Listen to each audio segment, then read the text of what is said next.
NHL 2016-2017 플레이오프가 막바지로 치닫고 있습니다. 이제 딱 4팀만이 남게 됐는데요. 오늘은 플레이오프 2라운드를 돌아보고 각 컨퍼런스 파이널을 예상 전망해보겠습니다. 2017 IIHF 아이스하키 월드 챔피언십은 조별리그가 한창입니다. 조별리그의 반환점을 돈 가운데 현재까지의 상황을 정리해보겠습니다. 국내 최초, 국내 유일의 아이스하키 팟캐스트 비하인더넷 95회 시작합니다.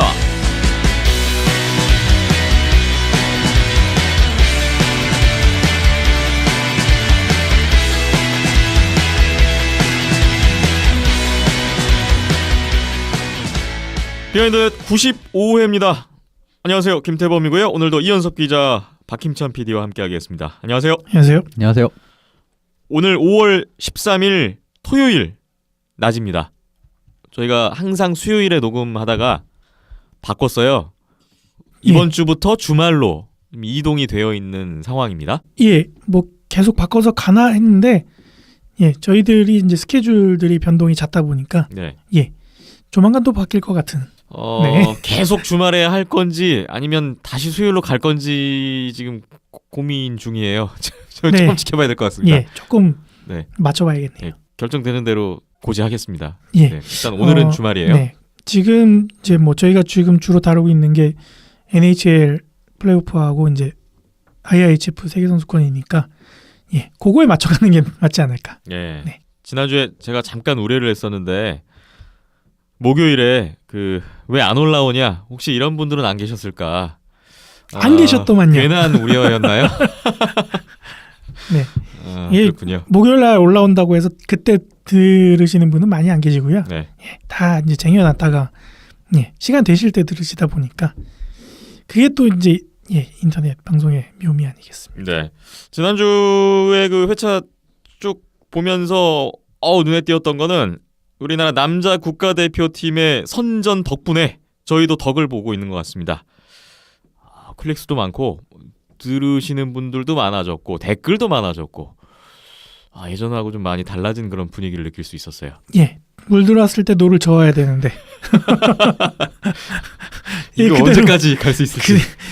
그 전에 다 물이 빠져나가지 않을까. 네. 예, 그런 걱정도 걱정입니다. 지금 네. NHL도 끝나가고 시즌이 끝나가는데 점점 다뤄야 할 컨텐츠는 없어지고, 이 여름에 어떻게 해야 되지? 약간 그런 걱정은 있어요. 또 이제 인맥 동원을 해야 되지 않을까. 네. 네, 그런 생각도 하고요. 네. 자, 댓글 많이 있는데요. 여러분 댓글 오늘도 먼저 보고 시작을 해보겠습니다. 팟빵에 또 가장 많은 댓글이 올랐어요. 역대. 팟빵 댓글 보겠습니다. 스코야님이 오셨는데요. 승격 최고! 세계선수권 유치까지만 하면 진짜 좋을 것 같다고 하셨어요. 우리 대표팀에 대한 얘기 주셨네요. 좋은 아이디어를 하나 주셨어요. 저희가 지난주에 2019 월드 챔피언십 우리나라에서 한번 유치해보면 어떠냐, 강릉에서. 예, 그럼 강릉도 안 되고 2년 연속 나갈 수 있으니까. 네. 그런 얘기를 했었잖아요. 근데 거기에 더 덧붙여 주셨어요. 이분이, 스코야님이. 러시아 블라디보스토크랑 강릉 공동 유치 어떤가요? 러시아도 극동 신경 쓰고 있고 에이펙 했던 도시라 인프라도 잘 되어 있다고 하시면서, 예, 단독 개최보다 가능성이 높지 않겠느냐. 예, 지금도 뭐 독일, 프랑스 나눠서 그룹별로 하는 것처럼, 네. 네, 뭐 지역상으로도 멀지도 않으니까, 예, 그렇게 그룹별로 나눠가도 되지 않을까 뭐 생각이 들기도 하고요. 단독 개최보다 오히려 이게 현실성이 있을 수도 있겠어요. 그렇죠, 경제적인 괜찮은 부분에서. 아이디어인 것 같은데 어떠세요?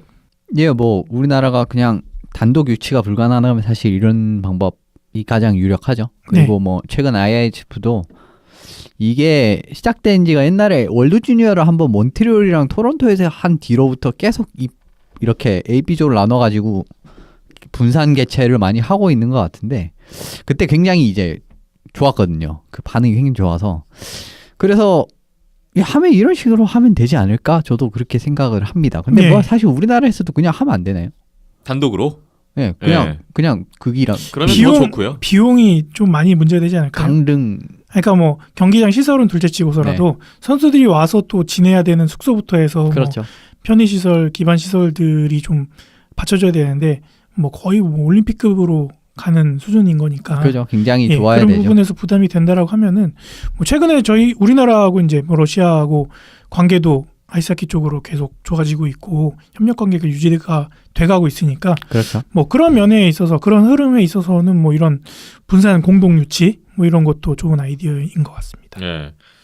IIHF 관계자분이 듣고 계시면 검토해 보시길 하셨는데요. 이게 듣고 있을지는 모르겠고요. 이거 영어로 해야 되는데. 네. 아무튼 좋은 아이디어 솔깃했습니다. 네. 감사합니다. 네.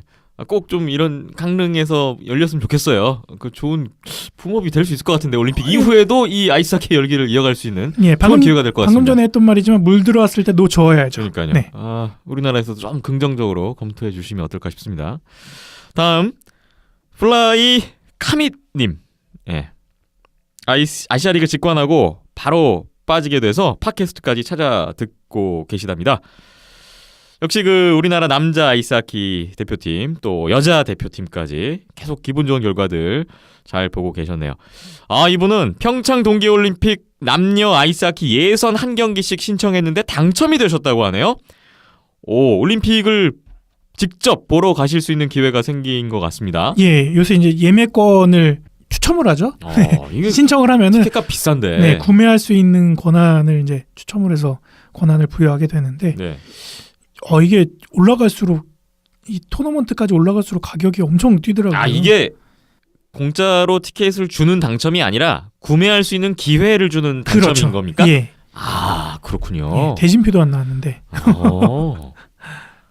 그 정도로 경쟁이 치열한가 봅니다.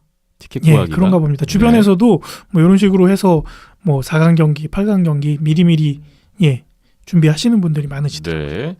벌써부터 올림픽 중계하고 계신데 당첨 일단 축하드리고요. 다음 분 폴 피핀과 실버버그님. 78회부터 듣기 시작해서 처음으로 댓글 남기신데요. 2011년부터 아마추어 키를 배우셨다고 NHL 접하게 되셨답니다.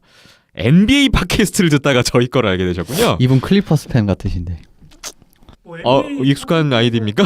아니요, 그러니까 폴 피핀 하면은 생각나는 게 클리퍼스밖에 없습니다. 이거 NBA에서 파생된 선수들 이름 닉네임이시군요. 세 글자 따가지고 이렇게 만드신 것 같아요. 저는 사실 NBA 잘 몰라서 예. 이게 뭔가 싶었는데. 저는 이거 보고 NBA 팟캐스트에서 우리 방송을 언급한 적이 있나 뭐 이런 생각도 같이 들었었는데. 그렇군요. 3년 만에 다시 NHL 보기 시작하셨는데 너무 좋다고 하셨네요. 애너하임 팬이시래요. 아이고. 예. 애너하임이 이번에 7차전 이기면서 컨퍼런스 파이널 올라가 있습니다. 기분 좋으시겠네요. 김대범 아나운서 손성호 기자님의 예상대로 꼭 우승하길 기원하면서 손성호 기자님 애너하임 우승 예상하시면 안 돼요. 그러면 좀 엇나갈 수 있습니다. 78회부터 듣기 시작하셔가지고 잘 모르실 수도 있어요. 손성호 기자의 저주를 아직 잘 모르실 수 있겠다라는 저 생각이 앞에부터 드는군요. 들으시면은 이렇게 이해를 하실 것 같습니다. 다시 한번 말씀드렸는데 손성호 기자님이 예상하시면 썩 좋은 결과가 안 나옵니다. 박힘찬 PD님 링크장에서 보면 아는 척 한번 할게요 하셨네요. 네, 유니폼에 한글로 크게 적혀 있습니다. 보시고 아는 척 해주시면은 네. 제가 어떻게 커피라도 한 잔 대접하는 걸로. 네. 좋습니다. 팟빵 댓글 달아주신 세 분 감사드립니다. 다음 네이버 댓글 보겠습니다. 저희 지난 회에 달린 댓글인데 지나간 댓글인데 인호님 한 글자 짧고 명료하게 달아주셨네요. 이게 무슨 의미인지는 모르겠지만 댓글 감사드립니다. 다음 김중재님 뭐 계속해서 우리 대표팀에 대한 댓글이 많아요. 카자흐스탄 누르고 우승 순간 짜릿했다고 하셨고 쇼온초이님 또 오셨군요. 지난주에 새끼 강아지를 입양해서 돌보느라 정신이 없으셨다고 댓글 늦었다고 하셨네요. 계속해서 세계선수권 챙겨보신 그 감상평이 쭉 있고요. 내시빌이 올해 사고 칠 것 같은 예감이 든다고 하셨네요. 워싱턴이 올라가는 거 아닌지 모르겠다고 하셨는데 떨어졌습니다. 그리고 션초이님 또 댓글 하나 주셨는데 이연습 기자님이 많이 말씀하신 에릭 칼슨 나오는 경기 오늘 집중해서 한번 봤습니다. 에릭 칼슨은 손상호 기자님이 많이 언급을 더 하셨는데 이연습 기자님도 에릭 칼슨 좋아하시죠? 예, 뭐 제일 좋아하죠. 저야 저희 주장 아닙니까 또. 네.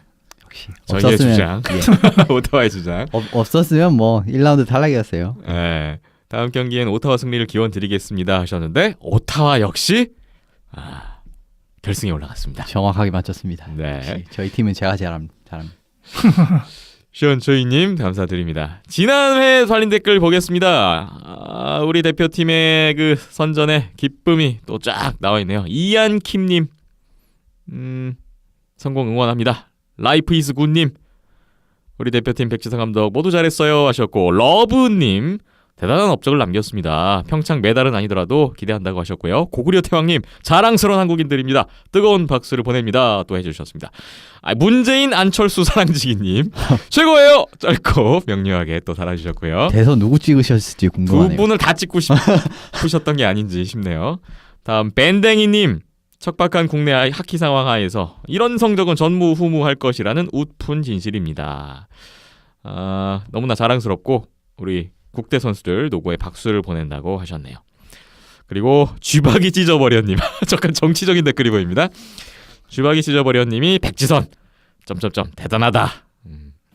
백지선 감독 요새 엄청 상한가입니다. 네, 엄청나게 거의 뭐 많이 노출되고 있어요. 아이스하키계 히딩크가 되고 있어요 지금. 네, 그리고 약간 이번 그 결과에 대해서 좀 다른 시각을 갖고 계신 님들의 댓글도 있어요. 네, 뭐 이런 의견이 나올 수도 있죠. 최강대박님 오셨는데 사실상 외국인 팀이다.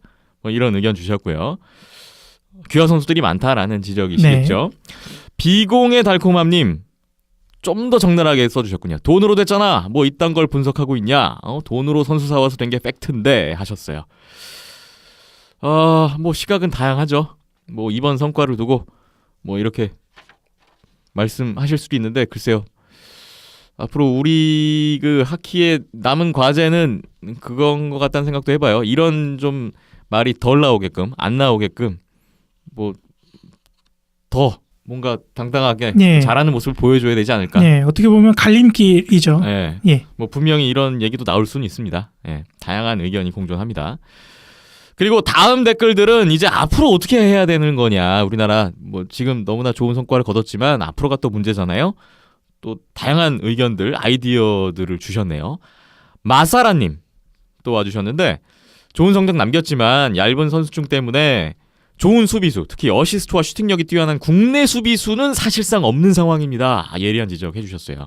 골리는 더 심하죠 하시면서 이런 실체를 정확히 알고 대처를 하지 못하면 이 모든 것이 신규루처럼 사라질 거다. 예, 이분 전 이거 읽고 엄청 공감했어요. 예, 저도 100% 네. 딱 공감하는. 맞는 말씀 네, 하셨고 정확하게. 지금의 현실을 딱 짚어주셨어요. 네. 예.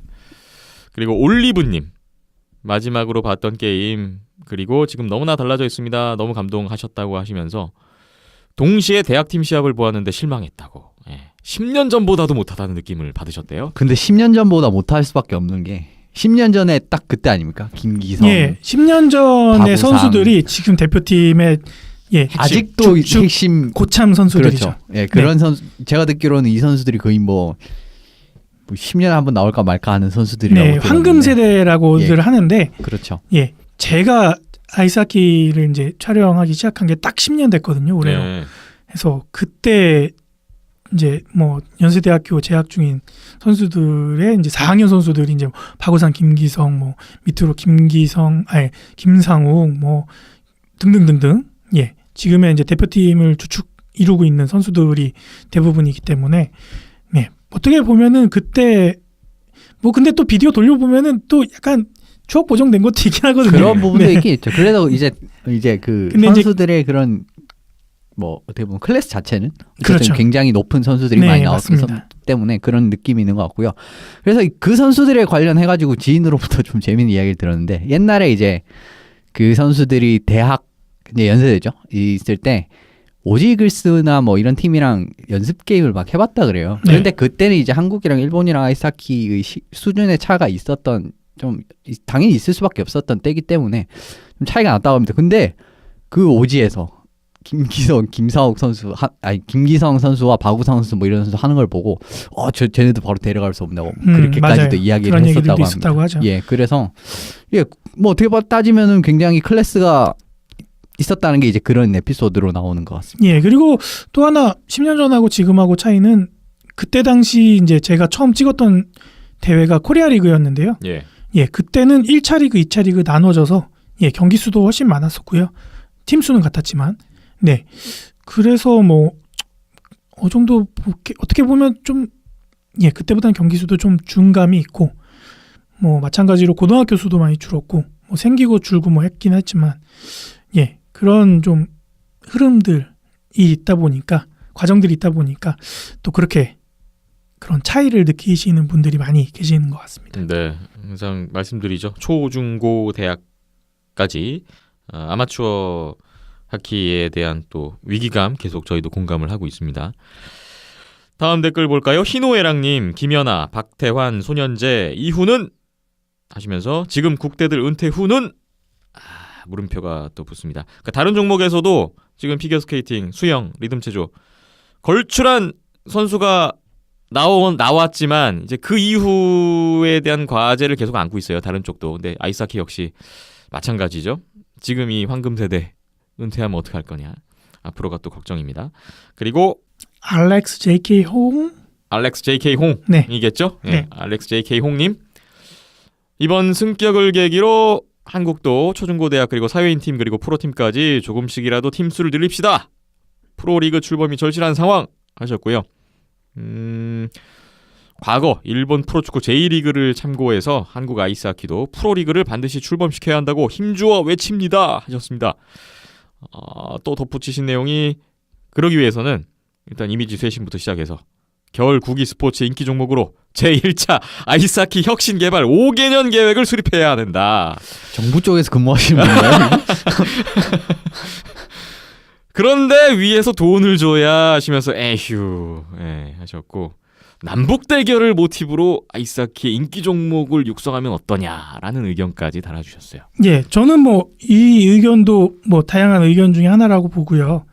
근데 이제 개인적으로는 뭐 프로 리그라던가 프로화 내지는 뭐 5개년 계획, 뭐 남북 모티브 뭐 이런 것들이 다 이제 경제적으로 뒷받침이 돼야 하는 것들이고 예시로 들어주신 뭐 J리그의 성공 사례 이런 부분들도 예 일본이 한창 돈 많을 때 J리그가 나왔고 그 기반을 통해서 확 성장했던 모습이 없잖아 있기 때문에 뭐 우리나라 현실하고는 조금 차이가 있지 않을까라는 개인적인 의견이 있고요. 네, 이 방법 외에도 예 여러 가지 뭐 또 방법들이 있으니까 좀 그런 반복론적인 이야기들이 많이 토론이 됐으면 하는 예 그런 토론의 과정 중에 한 의견으로 네. 보시면 될 것 같다는 생각이 드네요. 예. 자, 뭐 많은 다양한 의견들이 나왔어요. 모두 감사드립니다. 뭐 많은 분들이 또 참고를 하실 만한 얘기가 될 것 같습니다. 다음 댓글들은 NHL 쪽에 대한 얘기를 달아주신 댓글인데요. CHAR 차르님 또 오셨군요.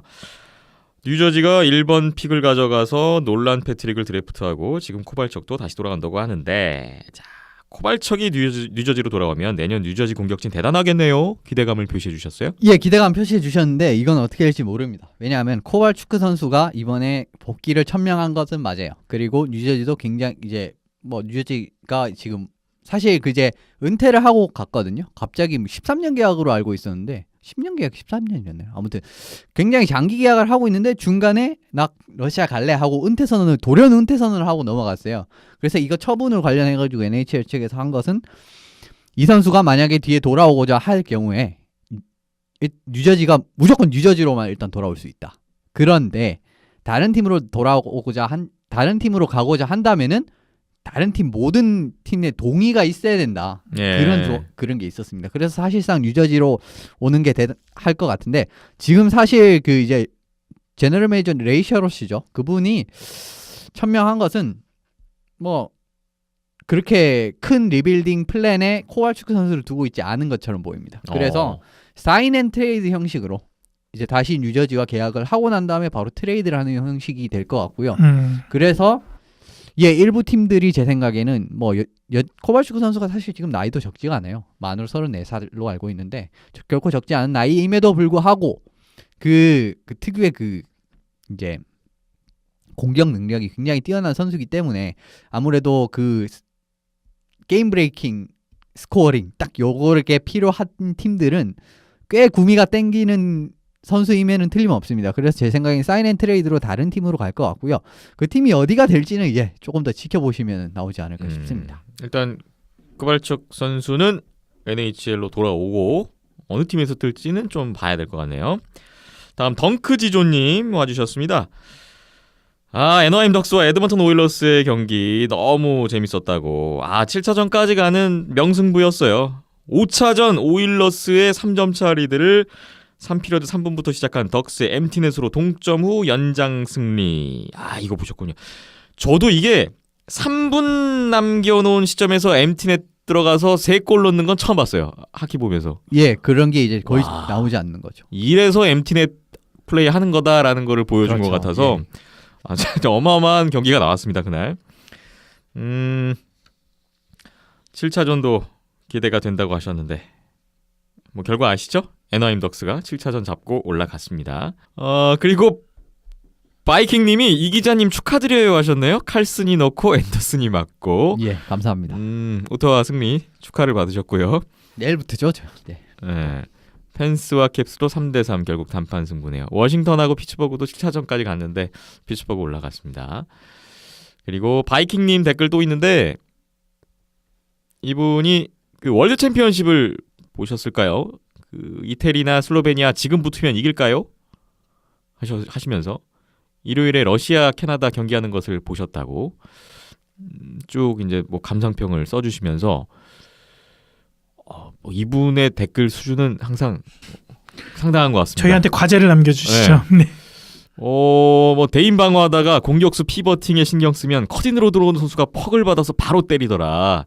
러시아 친선 경기처럼 수준급 팀과 경기하면 정말 도움이 될 것 같은데 주최국에 이점이 있지 않을까요? 능력이 되면 립스라도 빌려드릴 텐데 아쉽습니다. 이번 주도 고맙습니다 하셨네요. 네, 말씀하신 것처럼 수준 높은 팀들하고 하면은 확실히 도움이 되죠. 그리고 지난번에 이제 러시아와 친선 경기를 가지면서 뭐 러시아하고의 그런 하키 교류가 좀 더 활발해질 것 같다라는 얘기들이 많이들 나오고 있고요. 아마 올림픽 전에 뭐 당장 올 시즌 아시아 리그 들어가기 전부터 해서 대표팀 이미 뭐 지금 이제 진천 내려가서 또 체력 훈련 할 테고, 네, 그 이후에 이제 뭐 한참 뜨거운 여름 되면은 그때부터 벌써 그런 교류전, 친선전 뭐 이런 경기들이 많이 생기지 않을까 얘기들이 나오는 것 같습니다. 네, 이현숙 기자님은 이분 말씀하신 대로 러시아 캐나다 경기 보셨다고 하셨는데 이런 캐나다 뭐 강팀들하고 상대할 때 우리가 어떤 부분을 신경 써야 된다고 생각하세요? 다 써야 되지 않나요? 사실 바이킹님의 질문이 일단 그건데요. 이게 일단 바이킹님께서 언급하신 이런 부분이 결국 굉장히 기본적인 부분이거든요. 근데 이거를 이제 어릴 때부터 얼마나 체계적으로 그리고 수준 높은 선수들과 잘 습득했느냐 결국 그 차이예요. 근데 우리나 좀 더 하키 상대적으로 약한 국가들은 그게 안 되는 거고, 그리고 상대적으로 하키를 굉장히 잘하는 국가들은 그걸 어릴 때부터 뭐 계속 하니까 굉장히 일반적이고 플레이 리딩이나 이런 게 깔끔할 수밖에 없어서 이게 잘 되는 거거든요. 그래서 지금 당장은 좀 뭐 물론 어렵죠. 뭐 사실 뭐 이거 보시면은 진짜 막 굉장히 실망하실 수도 있는데 이번에도 월드 챔피언십 보시면은 뭐 슬로베니아 뭐 이렇게 우리나라를 5대1 뭐 이렇게 깬 팀들이 그냥 뭐 캐나다 7대1로 깨지고 스웨덴한테 또 막 그렇게 깨지고 뭐 그런 식으로 하는 걸 보시면은 사실 그거보다 더 그 정도 수준이면 수준이지 뭐 더 낫지는 않을 것 같은 느낌 많이 들고요. 그리고 슬로베니아, 이탈리아도 사실은 1A 팀이기 때문에 우리나라 사실 마지막 1A 마지막 두 경기는 사실 굉장히 경기력이 들쭉날쭉하지 않았습니까? 그래서 지금 붙으면 이긴다는 사실 그것도 장담도 지금 사실 하기 굉장히 어려워요. 그래도 더 나아진 건 맞죠. 왜냐하면 추가 선수가 있으니까요. 그렇기 때문에 그런데 그 부분은 좀 붙어봐야 알 것 같고 갈 길이 멀죠 아직도. 지금 뭐 사실 절반의 성공도 아닙니다. 이거 볼드 챔피언 이제 시작한 거죠? 이제 시작한 거예요. 여기서부터 얼마나 이제 지금 이 기세를 유지하는지 아니면 그냥 뭐 진짜 뭐 앞서 말씀하신 분들 의견대로 진짜 뭐 유지도 안 되고 그냥 신기루처럼 사라질 건지 그건 정말 지금부터가 중요할 거라고 저는 생각합니다. 예. 이제 마지막 댓글이군요. 하리모토님, 이현숙 기자님 또 축하받으시네요. 오타와의 컨퍼런스 파이널 진출 축하드립니다. 하셨습니다. 감사합니다. 오타와 지분 갖고 계세요? 야, 참 시즌 개막 전에 빼박 7이라고 예상해 놓으시고서 저희가 이제 방송 100회쯤 가까이 되니까 오타와 하면 이현석 기자 이렇게 많이 응원해 주세요. 정말 스포츠는 알다가도 모르겠습니다. 하이모토님은 시카고 팬이신가 봐요. 저희 팀 시카고 탈락 이후에 캐나다 연고팀 응원을 하셨다고. 오타와가 대권에 도전해도 될 듯합니다 하셨습니다. 두고 보죠. 오타와가 어디까지 갈런지. 대세는 피츠버그던만요. 예? 이따가 프리뷰 할 텐데 이현숙 기자님이 오타와 피츠버그 시리즈 어떻게 예상하실지도 벌써부터 궁금해지네요. 아 정말 많은 댓글들 오늘 또 보고 갑니다. 저희가 아직까지는 그래도 여러분의 댓글 모두 다 소개해드릴 수 있는 여력이 돼서 네. 타임입니다. 뭐 물론 타인가? 댓글이 너무 많아져서 미처 다 소개해드리지 못한 이런 일이 일어날까라는 생각을 잠시 해보고요. 오늘도 너무나 많은 의견, 좋은 얘기들이 많이 나왔습니다. 모든 분들께 감사하다는 말씀 드리면서 오늘 댓글 소개 순서는 여기까지 하겠습니다. 비하인더넷 잠시 후에 본격적인 얘기로 들어가 보겠습니다.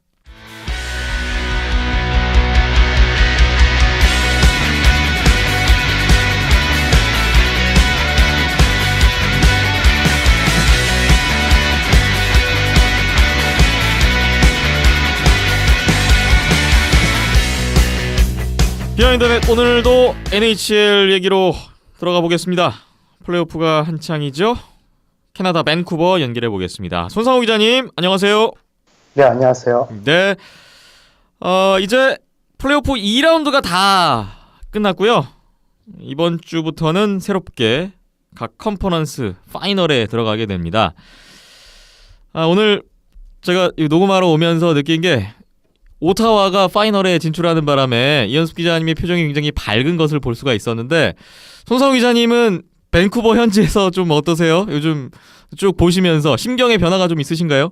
그러니까 전 개인적으로 이번 플레이오프 시작했을 때, 그 4개 좀 응원팀이 한 4-5팀이 있었는데, 그 공교롭게도 그 4팀이 다 컨퍼런스 파이널에 올랐어요. 예.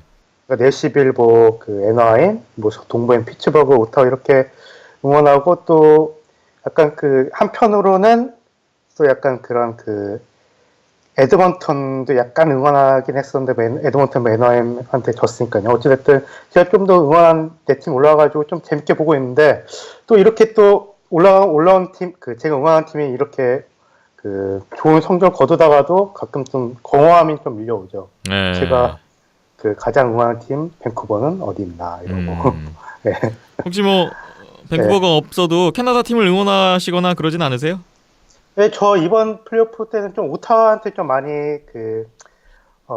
마음이 가더라고요. 그래서 네. 오타와가 좀 약간 업셋을 일으키고 좀 결승에 올라갔으면 하는 좀 바람도 있습니다. 네, 오타와로 네. 대동단결 하시길 바라겠습니다, 두 분. 네. 오늘 손상호 기자님과 나눌 얘기는 지난 2라운드 최종 리뷰입니다. 각 시리즈 어떻게 마무리가 됐는지 정말 뜨거운 승부들이 펼쳐졌는데 한 시리즈씩 손성호 기자님과 얘기 나눠보겠습니다. 먼저 경기 일정 순서대로 볼까요? 서부 내시빌과 세인트루이스의 대결이 있었어요.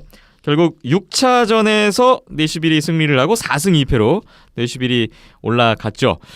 내시빌이 사실 서부지구 8번 시드였고 이번 플레이오프 진출 16개 팀들 중에서 가장 적은 승점을 기록했던 팀이었거든요. 하지만 그 1라운드에서 시카고를 수입으로 이겼고 또 2라운드 진출팀들 중에서 가장 먼저 컨퍼런스 파이널에 진출한 팀이 됐습니다. 이번 플레이오프에서 승률도 가장 높은 팀이 내시빌입니다. 네, 그 내시빌 같은 경우는 우리 현석 기자님도 그 시즌 초반에 우승 후보로 꼽기도 하셨고, 뭐 저도 우승 후보 다크호스라고 꼽기도 했었고, 또 많은 그 전문가들도 내시빌이 그 이번 시즌 강할 것이다 이렇게 했지만은 의외로 좀 약간 그 정규 시즌에서는 좀 기복이 있는 모습을 보여주면서 좀 왔다 갔다 했었죠. 그래서 겨우겨우 좀 약간 올라가게 됐는데 플레이오프에. 예. 그러나 그 이번 플레이오프에서는 그 시즌 그 초반에 그 많은 사람들이 예상했던 이런 우승 후보다운 모습을 보여주고 있는 것 같아가지고 내시빌이 많이 눈에 띄어요. 예. 그 내시빌은 이번에 그 서부 결승에 오르면서 그 98년 그 창단 이후 첫 컨퍼런스 파이널에 진출하게 되는 이제 감격을 누리게 됐고요. 그리고 또 세인트루이스와 이 2라운드는 그 6차전까지 갔고 그 6경기 모두 의외로 한두 점 차의 그 박빙의 승부였지만은 좀 기분상으로는 좀 내시빌이 이번 시리즈에서 계속 앞섰다고 생각이 들고 또 질 것 같은 느낌이 전혀 제 개인적으로 들지가 않더라고요. 창단 이후 첫 컨퍼런스 파이널 진출, 새로운 역사를 눈앞에 두고 있는 내시빌입니다. 내시빌이 세인트루이스보다 우위에 있었던 이유는 아무래도 뭐 당연히 수비진에서 찾을 수 있지 않을까요? 네, 내시빌 수비진이 너무 잘해줬어요. 사실 그 세인트루이스도 그 탑4 수비진만큼은 정말 강력한 그 팀으로 알려져 있는데, 그러나 내시빌의 수비진이 정말 그 공격 수비 그 모든 면에서 그 세인트루이스의 수비진이 앞섰다고 하고, 그 차이가 이번 시리즈 그 지난 그 2라운드의 시리즈의 향방을 크게 갈랐던 것 같아요. 네. 이번 시리즈 보여준 내시빌의 수비진 정말 그 너무 잘해줬고, 그 수비진 공격력도 좋았지만 그 수비 면에서도 그 상대팀 에이스인 뭐 타라센코를 뭐 6경기에서 2골로 묶는 등 그 좋은 모습을 보여줬고, 또 페널티 킬링도 그 6경기에서 딱 그 페널티 킬링 그 상황에서 딱 그 한 골밖에 그 허용하지 않으면서 정말 좋은 수비력을 보여줬던 것 같습니다. 예. 내시빌의 수비력이 그만큼 좋았는데요. 또 이번 시리즈 6경기에서 눈에 띄는 건 내시빌에서 가장 많은 포인트를 기록한 선수들이 각각 5포인트를 기록했던 수비 3인방이라고 볼 수가 있겠어요. 라이언 앨리스, 로만 요시, 또 PK 수반. 이 선수들이 정말 수비수들인데 공격력도 대단했습니다. 네, 그쵸. 그 사실 뭐 요시 같은 경우는 제가 지난 시즌부터 정말 많이 칭찬했었고, PK 수반도 아주 유명한 수비수죠. 예. 하지만 이 두 선수한테 좀 약간 라이언 앨리스 이 선수가 좀 가려졌던 면이 있었어요. 하지만 이번 시리즈에서 그 3골을 그 넣으면서 이번 시리즈 승리의 주역이 됐는데요. 예. 그 사실 그 라이언 앨리스 같은 경우는 그 주니어 시절, 그 OHL 시절부터 정말 몇 년 만에 한번 나올까 말까 그런 공격형 수비수라는 평가를 받던 선수였죠. 하지만 좀 약간 그 180cm도 좀 되지 않는 좀 그 NHL 수비수로서는 아주 작은 편에 속하는 그런 체구 때문에 좀 앨리스는 그 주니어 리그를 초토화시키면서도 약간 그 기대를 받고 좀 드래프트도 좀 빨리 되긴 했지만은 좀 기대보다 성장이 좀 더뎠던 것이 사실이에요. 하지만은 한 뭐 지난 시즌부터 조금씩 자리를 잡기 시작하던 이제는 그 NHL에서 가장 그 최강의 수비진이라고 할 수 있는 내시빌 수비진의 한 축을 담당하면서 뭐 작은 수비수도 NHL에서 충분히 성공할 수 있다는 것을 보여주고 있는 그런 모습을 보여주고 있는 것 같아요. 네, 공수 모두 어마어마한 힘을 보여줬던 내시빌의 수비수들 얘기를 먼저 나눠봤고, 또 골리 싸움에서 역시 내시빌의 페카 리네가 세인트루이스의 알렌을 많이 앞섰다고 할 수 있을 것 같아요. 네, 이 그 피카 리네 그리고 세인트루이스의 그 제이크 알렌이 1라운드에서 가장 뜨거웠던 두 골이었는데, 이 골리 싸움이 아주 그 많이 기대가 됐었는데 결국 그 리네가 좀 더 그 알렌을 앞서면서 좀 그 지난 시리즈에서 우위를 가져갔던 것 같아요. 그래서 리네 같은 경우는 그 1라운드 같은 경우에서도 그 4경기 동안 그 3골밖에 내주지 않았는데 2라운드에서도 무너지지 않고 안정적인 모습을 보여줬고요. 현재 그 피카 리네 같은 경우는 이번 그 플레이오프에서 골리 스탯 그 골리 기록 전 부분 1위를 차지하고 있어요. 예. 그래서 그 리네가 지키고 있는 그 골리진이 너무 굉장히 두텁고요. 그리고 또 공격진도 사실 그 내시빌이 자랑한 1라인은 약간 조용하긴 했지만은 그 밸런스가 좀 좋았던 것 같아요. 그 기대를 하지 않았던 그 4라인에서 그 1차전, 3차전 결승골이 나오기도 했었고, 그 4차전 같은 경우는 부진했었던 그 제임스 넬이 좀 그 결승골 넣었었고, 또 마지막 6차전에서도 약간 그 침묵을 하던 그 넘버원 센터 라이언 조한슨이 활약을 하면서 내시빌의 공격진은 약간 폭발력까지는 없었지만 좀 밸런스가 좀 여기저기서 좀 터져주면서 그런 모습을 보여주면서 이제 그 승리를 가져갔던 것 같습니다. 네. 안정된 수비, 거기에 또 밸런스를 맞춰주는 공격까지, 결국 내시빌이 세인트루이스를 누르고 이제 창단 첫 스탠리컵 우승에 도전을 하게 됐습니다. 다음으로 서부에 또 한 개의 시리즈가 있었죠. 애너하임과 에드먼턴의 대결이 있었습니다. 이 시리즈가 7차전까지 가는 접전 끝에 애너하임이 정말 가까스로 에드먼턴을 꺾고 서부 컨퍼런스 파이널에 올라갔습니다. 애너하임으로서는 2년 만에 서부 결승에 오르게 됐고요. 2007년 이후에 창단 2번째 우승을 노리게 됐네요. 네, 그 사실 애너하임은 그 지난 4년 연속으로 그 홈 7차전 패배, 그 탈락이라는 정말 좀 달갑지 않은 NHL 기록을 갖고 있었죠. 그래서 이번에도 좀 불안했어요. 그 4연패를 당할 동안 그 모두 상대팀에게 그 7차전에서 선취골을 내줬다는 공통점이 있었는데, 그 이번 그 에드먼턴과의 그 7차전에서도 그 시작하자마자 그 에드먼턴한테 그 선취골을 내주면서 좀 5년 연속 홈 7차전 패배란 대기록이 달성되는가 싶었어요. 하지만은 이 피리어드부터 정말 그 에드먼턴을 압도하면서 동점을 만들더니 결국 그 3피리어드 후반에 역전을 한 이후 그 한 점을 잘 지켜가지고 뭐 통산 5번째예요. NIM은 이 컨퍼런스 파이널 진출하게 됐습니다. 예. 참 부드로 감독이 없어지니까 7차전에서 이기네요.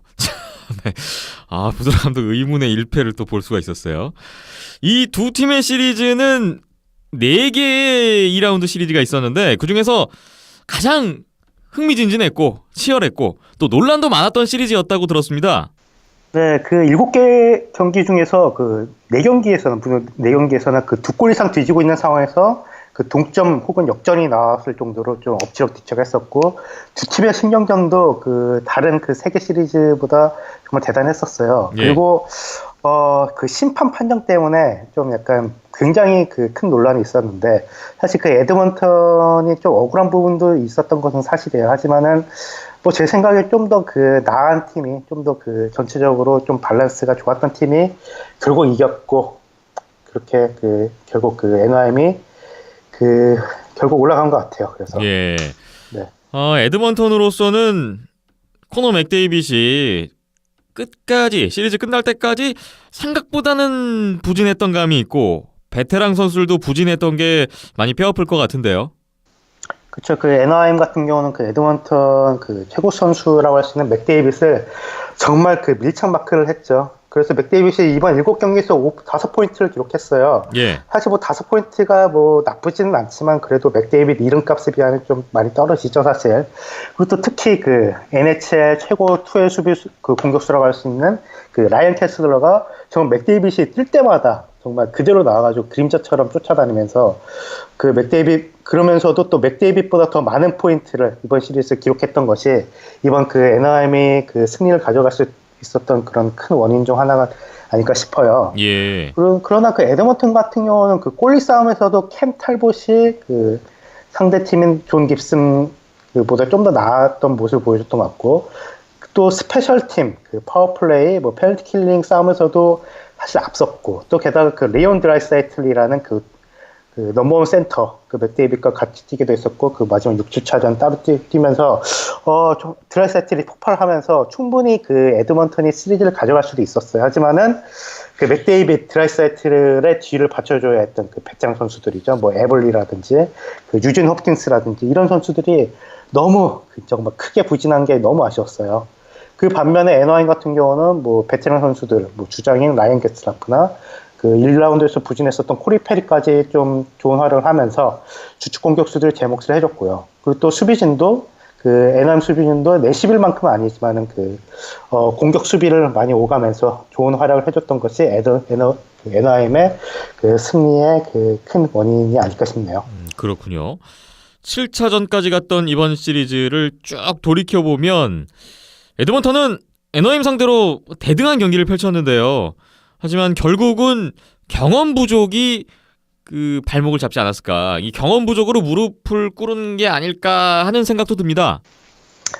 예, 그렇게 생각도 들어요. 왜냐하면 그 에드먼턴 같은 경우는 한 경기에서 그 각 피리어드당 기복이 너무 심하더라고요. 그러니까 1피리어드 때 정말 굉장히 좋은 모습을 보이면서 좀 리드를 잡고도 2피리어드나 3피리어드에서 좀 무기력하게 그 역전을 허용하는 경우가 그 굉장히 자주 있었죠. 예. 우선 그 1차전, 4차전, 5차전에서 2골 이상 앞서고도 동점이나 역전을 내줬었는데 뭐 다행인 것은 1차전 뭐 승리를 거두긴 했지만은 특히 그 5차전 같은 경우는 경기 종료 3분 전까지 3대5로 앞서고 있었잖아요. 그러다가 그 NIM의 엠티넷 상황에서 그 3골을 내줬고, 뭐 물론 그 3번째 골이 약간 논란이 되기는 했었지만요. 예. 그리고 또 그 5차전에 결국 그 연장에서 패한 것은 에드먼턴 입장에서는 너무너무 정말 두고 안타까운 모습이 아니었나 싶어요. 네. 또한 그 7차전 같은 경우도 그 마지막 7차전 같은 경우도 에드먼턴은 1피리어드 때 굉장히 좀 좋은 시작을 했고 그 선취골도 넣었었거든요.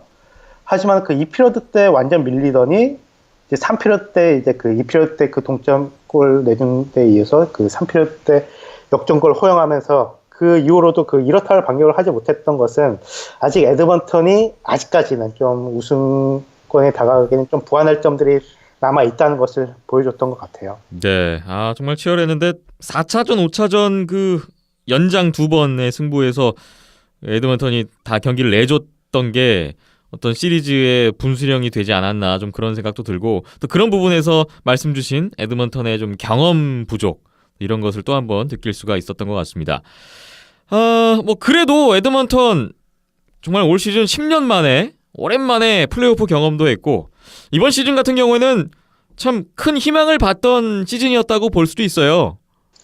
그쵸. 그 에드먼턴 같은 경우는 정규 시즌에 그 지난 시즌에 비해서 가장 그 많은 그 승점 향상이 있었던 팀이었어요. 그래서 그 시즌 전만 해도 사실 그 에드먼턴은 아직 좀 플레이오프권은 아니라는 평가를 많이 받았었잖아요. 네. 하지만은 그럼에도 그런 평가에도 불구하고 딱 1승만 더 거뒀어도 서부 결승까지 오를 뻔했잖아요. 그러니까 이번 시즌 좀 약간 아쉽긴 하지만은 충분히 그 성공적인 시즌이었고요. 특히 그 불안했었던 골리 수비진이 너무 그 생각보다 많이 강해졌고 또 이번 시즌 MVP가 유력한 맥데이빗 역시 뭐 물론 플레이오프에서 엄청난 견제를 당하면서 좀 쓴맛을 봤지만은 이런 좀 경험을 계기로 맥데이빗은 앞으로도 더욱 큰 선수가 될 거라고 저는 확신이 듭니다. 네, 올 시즌을 통해서 경험까지 축적한 에드먼턴이 또 다음 시즌에 어떤 모습일지 기대가 됩니다. 서부의 두 개 시리즈 먼저 봤고요. 다음 이제 동부로 넘어가 보겠습니다. 동부 먼저 오타와와 뉴욕 레인저스의 대결이 있었습니다.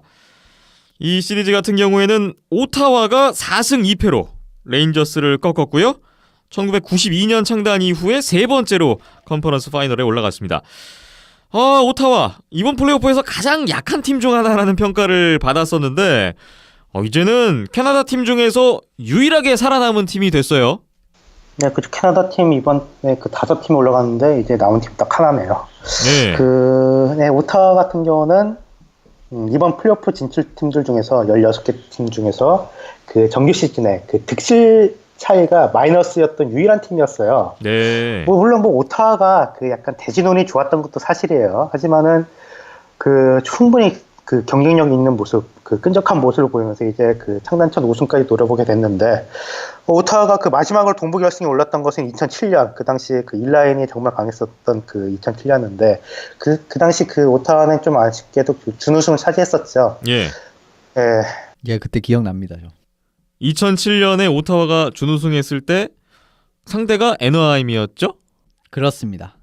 그 체킹 라인에 1라인이 완벽하게 틀어 막히면서 그냥 아무것도 못하고 4대1로 패했던 기억이 나네요.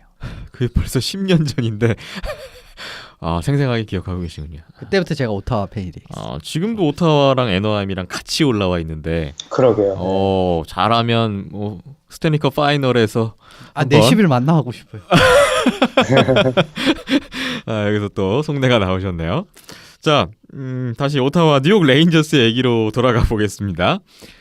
오타와가 1차전 승리했고 또 이어서 2차전에서도 극적인 역전승을 거두면서 분위기가 한층 좋았었어요. 근데 그 이후에 이제 뉴욕 원정을 가서 3, 4차전 모두 완패를 했고 그 좋던 분위기가 사실 완전히 식었었거든요.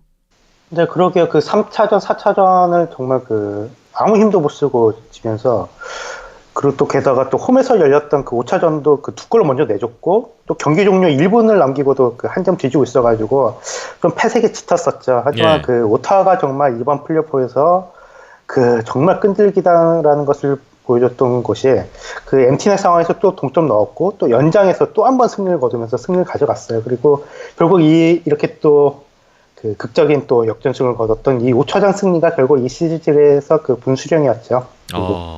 오타와의 그 끈질김 이번 플레이오프에서 느낄 수가 있는 게 정말 역전의 명수로 거듭나고 있는 것 같아요. 이번 시리즈에서도 4승 중에 3승이 역전승이었어요. 그러니까 오타와는 이번 시리즈에서 그 보니까 선취골 넣었던 경기가 딱 마지막 6차전밖에 없었어요. 그러니까 이번 시리즈에서 그 4전 중에서 3승을 역전승을 거뒀고 또 이번 시리즈뿐만 아니라 그 1라운드 그 보스턴과의 그 경기를 통틀어서도 그 5번이나 무려 5번의 역전승을 거뒀고 또 무려 6번의 연장 승부를 펼쳤는데 그중 그 6번의 연장 승부 중에서 그중 5승을 가져갔어요. 그러니까 정말 오타와는 그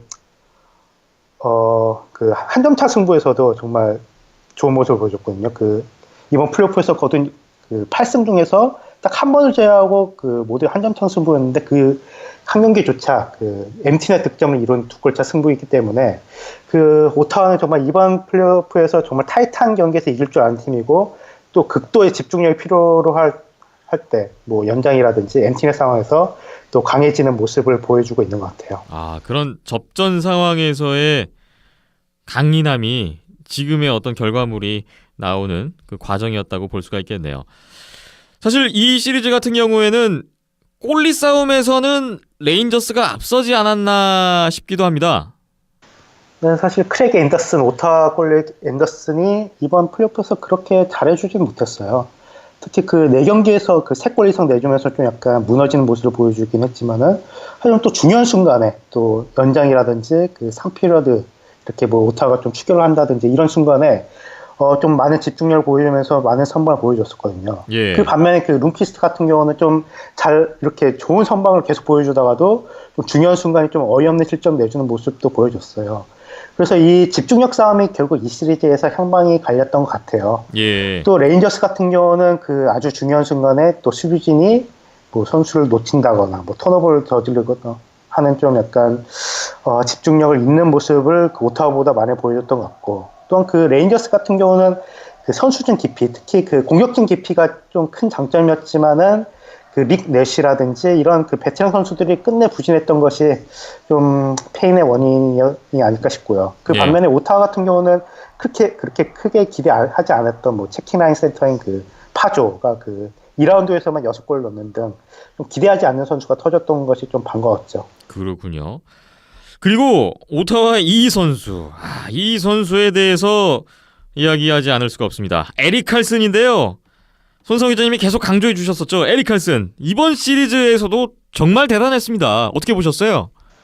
그러니까 에릭 칼슨은 한 2주 전에도 얘기했던 것 같은데 그 NHL에서 가장 완벽한 선수이자 또 팀에서 가장 가장 가치가 있는 그런 선수가 아닌가 싶어요. 예. 칼슨은 마지막 6차전에서도 결승골의 주인공이 됐었고, 이번 그 2라운드 그 6경기에서 무려 그 7포인트를 기록하면서 양팀 통틀어가지고 가장 많은 포인트를 기록한 선수죠. 또 그 대단한 기록이 있더라고요. 또 에릭 칼슨은 그 오타와가 이번 플레이오프에서 기록한 그 8번의 그 결승골 때 매번 그 당시 그 8번의 결승골 상황 모두 그 아이스에 있었고, 그중 예. 결승골이 2개였고, 또 결승골 어시스트 3개를 기록을 했다고 그래요. 그러니까 그 중요한 순간에 더욱더 빛나는 칼슨이었고, 제가 이렇게 그 칼슨에 대해 설명할 때 이런 이야기를 좀 하곤 했었거든요. 그러니까 아이스하키에는 4개의 포지션이 있다. 바로 공격수, 수비수, 골리, 그리고 에릭 칼슨이라는 그 포지션이 있다. 이럴 정도로. 그러니까 그 정도로 그 에릭 칼슨 같은 경우는 그 누구와도 비교하기 힘든 활동량, 학지 센스, 스케이팅 능력을 보여주고 있는 선수이고, 예. 뭐 많은 사람들이 좀 동의할 거예요. 그 현재까지 플레이오프 MVP를 꼽자면은 저는 칼슨에게 투표를 하고 싶네요. 항상 오타와가 이기는 순간에는 에릭 칼슨이 있었고, 아이스하키에는 4개의 포지션이 있다. 공격수, 수비수, 골리, 그리고 에릭 칼슨. 야, 요 멘트를 에릭 칼슨에게 좀 직접 들려주고 싶다는 생각도 드는데, 엄청난 좀 칭찬이네요, 정말. 예, 그만큼 뭐 대단한 선수입니다. 자, 에릭 칼슨의 활약 속에서 오타와가 뉴욕 레인저스마저 제치고 동부 파이널에 올라갔습니다. 이제 마지막 시리즈 보겠습니다. 피츠버그와 워싱턴의 시리즈가 있었습니다. 여기도 대단했죠. 7차전까지 갔습니다. 결국은 디펜딩 챔피언 피츠버그가 7차전 접전 끝에 2년 연속으로 정규 시즌 1위 팀 워싱턴을 꺾었고요. 동부 파이널에 올라갔습니다. 네, 그 피츠버그는 이로써 그 지난 20년 전에 그 2년 연속으로 우승했던 디트로이트 이후로 2년 연속 우승을 노리게 됐죠. 또 피츠버그는 이번 그 프랜차이즈 역사상 워싱턴과 플레이오프에서 무려 10번을 만나가지고 그 10번 중 그 9승을 거두는 정말 압도적인 강세를 계속해서 이어가고 있습니다. 예. 또 참고할 점은 그 피츠버그는 지금 그 역사상 이번 시즌 전까지 워싱턴을 플레이오프 2라운드, 그러니까 그 컨퍼런스 세미파이널이겠죠. 그 2라운드에서 그 3번 만나가지고 3번 모두 그 워싱턴에게 승리를 가져갔는데 이 그 워싱턴에게 2라운드에서 그 승리를 가져갔던 이 3번 모두 결국 우승까지 차지했는데 예. 이번에도 그 결국 2라운드에서 그 이기면서 이번에도 그런 그 기분 좋은 그런 기록을 계속해서 이어갈지 궁금하네요. 그렇군요. 하지만은 그 반면에 워싱턴은 참 안타까워요. 사실 뭐 그렇게 응원하진 않았지만은 좀 안타깝더라고요. 그 3년 연속으로 플레이오프 2라운드에서 탈락하고 있고 그 오베스킨이 워싱턴에 입단한 이후 6번의 플레이오프 2라운드에서 모두 6전 전패하는 2라운드의 저주를 또 한 번 풀지 못하고 말았습니다. 정규 시즌 최강 팀인 워싱턴이 왜 플레이오프에서만 이렇게 안 되는 건지 정말 안타깝습니다. 또 특히나 10번 중에 9번을 졌다고 하니까 워싱턴 팬분들은 피츠버그 하면 엄청 싫어할 것 같은 그런 생각도 함께 드네요. 자, 이 시리즈는 사실 초반만 해도 피츠버그가 쉽게 가져가는 것 같았어요. 왜냐하면 크로스비가 부상으로 빠졌는데도 4차전을 이겼고 3승 1패까지 앞서갔었잖아요. 네, 그렇죠. 그 피츠버그는 원정에서 열렸던 그 5차전에서도 3피리어드 시작까지 앞서가면서 시리즈를 이렇게 끝내는가 싶었지만은 그 워싱턴이 그 5차전 3피리어드에서 연속골이 터지면서 정말 기분 좋게 역전을 거뒀고 6차전 같은 경우는 그 피츠버그에서 열렸음에도 불구하고 워싱턴이 정말 압도를 했어요. 예. 그래서 완파를 했는데 그러면서 7차전으로 이제 그 시리즈를 이제 밀게 됐는데 그 5, 6차전에서 그 커리어 내내 좀 기복이 있었던 골리로 유명한 그 피츠버그의 그 골리 플러리가 그 5, 6차전에서 무너졌고 그 반면에 워싱턴 같은 경우는 이렇게 그 드디어 그 2년 만에 피츠버그를 이길 수 있는 방법을 찾은 듯 해가지고 그 7차전을 앞두고는 그 워싱턴의 분위기가 더욱더 좋았어요. 예. 그래서 또 7차전은 또 홈에서 그 워싱턴 홈에서 열렸기 때문에 그 많은 사람들이 워싱턴이 이제 좀 유리하지 않을까 이런 평가가 더 많았었거든요. 워싱턴의 그 기세로 7차전으로 갔는데 근데 7차전 승자는 결국 피츠버그였습니다. 네, 그러게 그 7차전은 사실 워싱턴이 나쁘지 않았어요. 뭐 공격력도 조금 더 좋았고 찬스도 많았는데 하지만 그 피츠버그 공격 수비수들이 뭐 정말 포지션 가리지 않고 정말 모두 6탄 공세를 뽑으면서 좀 워싱턴에게 실점하지 않았고 또 그 6차전에서 부진했었던 플러리도 좀 좋은 모습이었어요. 예. 하지만 그 피츠버그가 좀 약간 그 2피리어드 한 초중반 때 그 워싱턴 그 턴오버를 기회 삼아가지고 선취골을 넣었었거든요. 하지만 그 이후에도 워싱턴은 좀 약간 분위기가 좀 식지 않아가지고 또 동점을 만들지 않을까 약간 이런 생각을 했었는데 근데 이런 한점차 경기 특히 1대0 경기 이렇게 1대0으로 정말 타이트한 경기에서는 그 1대0 상황에서 그 다음 골을 넣은 팀이 분위기를 타서 승기를 잡는 경우가 많아요. 네. 1대0에서 그 뭐 2대0을 달아나든 1대1로 동점이 되든 그러니까 뭐 애너하임과 에드먼턴의 그 7차전에서도 에드먼턴이 1대0을 앞서면서 팽팽했었지만은 애너하임이 그 1대0을 무너뜨리는 그 다음 골, 결국 그 동점골을 넣으면서 분위기를 완전 역전시키면서 그 역전에 성공했었죠. 예. 그 반면에 그 피츠버그와 워싱턴의 그 7차전 같은 경우는 그 결국 피츠버그가 그 1대0을 무너뜨리는 그 쐐기골을 넣으면서 이 2대0 그 실점 이후 워싱턴이 그 정말 갑자기 무너지더라고요. 그러니까 그 이때가 3피리어드 초반이어가지고 여전히 시간이 많이 남았음에도 불구하고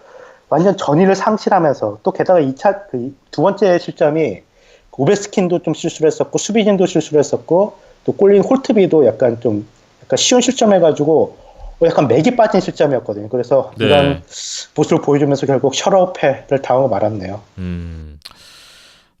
결국 뭐 홈에서 7차전 패배를 맛봤던 워싱턴이었습니다.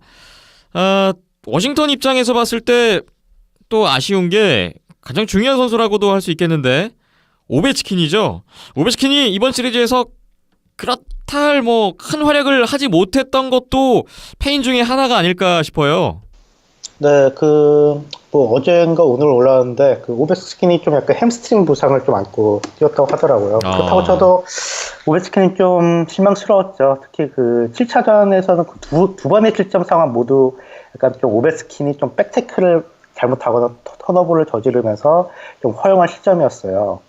또 게다가 또 시리즈 전에는 그 베지나 트로피 후보라고 할 수 있는 홀트비가 그 피츠버그 플로리보다는 좀 약간 앞서지 않을까, 좀 골리 싸움에서 앞서지 않을까 생각했지만은 반대로 좀 플러리가 그 완승을 거뒀다고 할 수 있을 것 같아요. 왜냐하면 또 예. 특히 7차전 같은 경우는 그 플러리가 정말 중요한 선방을 계속 거뒀던 것에 비해서 그 홀트비는 그 두 번째 실점, 특히 두 번째 실점에서 좀 팀이 좀 전의를 상실하게 만든 좀 약간 쉬운 실점을 허용하고 말았었거든요. 예. 또 게다가 또 감독 싸움에서도 피츠버그의 설리반 감독이 지략 경제에서 좀 승리를 거뒀다고 할 수 있고, 또 피츠버그 많은 선수들이 그 자기 몫보다 좀 약간 한 110%, 120% 이렇게 더 많이 뛰었던 것이 이번 그 피츠버그 승리의 원인이 아닌가 싶어요. 지난 시즌에도 그랬고요. 예. 그러니까 워싱턴은 사실 이번 시즌 그 창단 첫 우승을 위해서 좀 올인을 한 거나 다름없었던 시즌이었어요. 하지만은 또 한 번 2라운드를 넘지 못하면서 앞으로 어떤 행보를 보일지 좀 약간 고민을 해야 할 좀 타이밍이 된 것 같네요. 네. 이번 시리즈를 통해서 워싱턴은 플레이오프 징크스, 또 거기에 피츠버그와의 악연, 뭐 이런 것들을 넘지 못했고, 피츠버그는 2년 연속 스탠리컵 우승을 향한 행보를 이어가게 됐습니다. 이렇게 해서 2라운드 4개 시리즈를 쫙 이제 최종 리뷰를 해봤습니다. 4팀이 남게 됐는데, 이제 잠시 후에 저희가 이현숙 기자님과 함께 각 컨퍼런스 파이널 프리뷰 전망 시간을 가지겠지만, 그때 자세하게 말씀 나누겠지만, 일단 그에 앞서서 손상호 기자님이 보시는 각 컨퍼런스 파이널 또 어떤 예상을 하고 계신지도 궁금합니다. 오타와와 피츠버그가 맞붙게 됐고요, 또 내시빌과 애너하임이 맞붙게 된 컨퍼런스 파이널, 손상호 기자님은 어떻게 예상하세요? 우선 그 동부에서는 워낙 피츠버그가 강하죠. 사실 그 오타와 같은 경우는 좀 약간 대진운이 좋았던 것도 있고, 하지만 그 피츠버그는 뭐 최강 팀들, 뭐 콜럼버스라든지 워싱턴을 꺾고 올라왔잖아요. 또 게다가 지난 시즌 그 우승까지 했던 경험도 있고, 그래서 피츠버그가 글쎄요 한 5, 6차전 안에 승리를 거둘 수 있지 않을까. 뭐 예. 개인적으로는 오타와를 응원하겠지만요. 예. 하지만 피츠버그가 아무래도 여러모로 우위를 가져가고 있는 것 같아요. 네. 지금 이 말씀을 듣고 이현숙 기자님이 고개를 끄덕이시면서 이따가 무슨 얘기를 하실지 또 궁금해지네요. 내시빌과 애너하임 쪽은 어떻게 보세요? 사실 저희 그 NHL 그 커뮤니티, 저희 그 NHL 코리아에서도 제가 댓글을 남기긴 했는데, 예. 이번에 또 그 애너하임이 그 홈 7차전에서 패배를 하지 않을까 그런 생각이 들더라고요. 그래서 저 에드먼턴하고 홈 7차전 이겼잖아요. 네, 그래서 결국 그 5년 연속으로 그 7차전 홈에서 지는 좀 시나리오가 또 이어져 가지 않을까, 약간 이런 생각이 들어요. 결국 내시빌이 이길 것 같긴 해요, 제 생각에는. 네, 내시빌의 우세. 네. 그런 가운데 애너하임이 이번 시리즈에선 7차전에서 질 것 같다라는 예상이 또 빗나갈 수 있겠다. 애너하임이 올라갈 수 있겠다라는 희망으로 들리기도 합니다. 네. 자, 손상호 기자님의 컨퍼런스 결승 예상을 들어봤고요. 이제 보내드려야 될 시간이 온 것 같습니다. 오늘도 2라운드 리뷰 정말 좋은 말씀 잘 들었고요. 다음 주에 또 컨퍼런스 파이널 가지고 좋은 소식 기다리고 있겠습니다. 손상호 기자님, 오늘 말씀 감사합니다. 다음 주에 뵙겠습니다. 네, 감사합니다.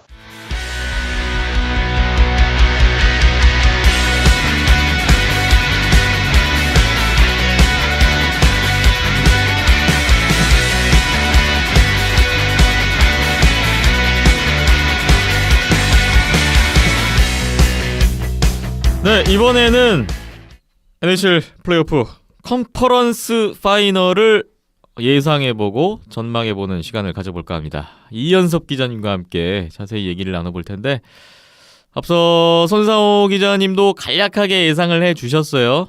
이현섭 기자님의 시각은 어떤지 하나씩 얘기를 풀어보겠습니다. 동부와 서부, 동부부터 시작을 해볼까요? 예. 네. 오늘 이현섭 기자님이 이제 2개 시리즈만 남았잖아요. 각 시리즈별로 이제 공수에 걸쳐서 좀 분석을 준비하셨다고 들었고요. 또 이 시리즈를 좌우할 변수는 뭐가 있는지에 대해서까지 또 말씀을 주실 것 같습니다. 먼저 동부 컨퍼런스 파이널, 피츠버그 펭귄스와 오타와 세너터스가 만났습니다. 디펜딩 챔피언과 이연섭의 팀 오타와. 와, 일단 느낌이 어떠세요? 그 파이널 진출 소감부터 좀 들어봐야 될 것 같은데. 예, 제가 이거 솔직하게 말씀을 드리면은 레인저스까지는 잡을 줄 알았습니다.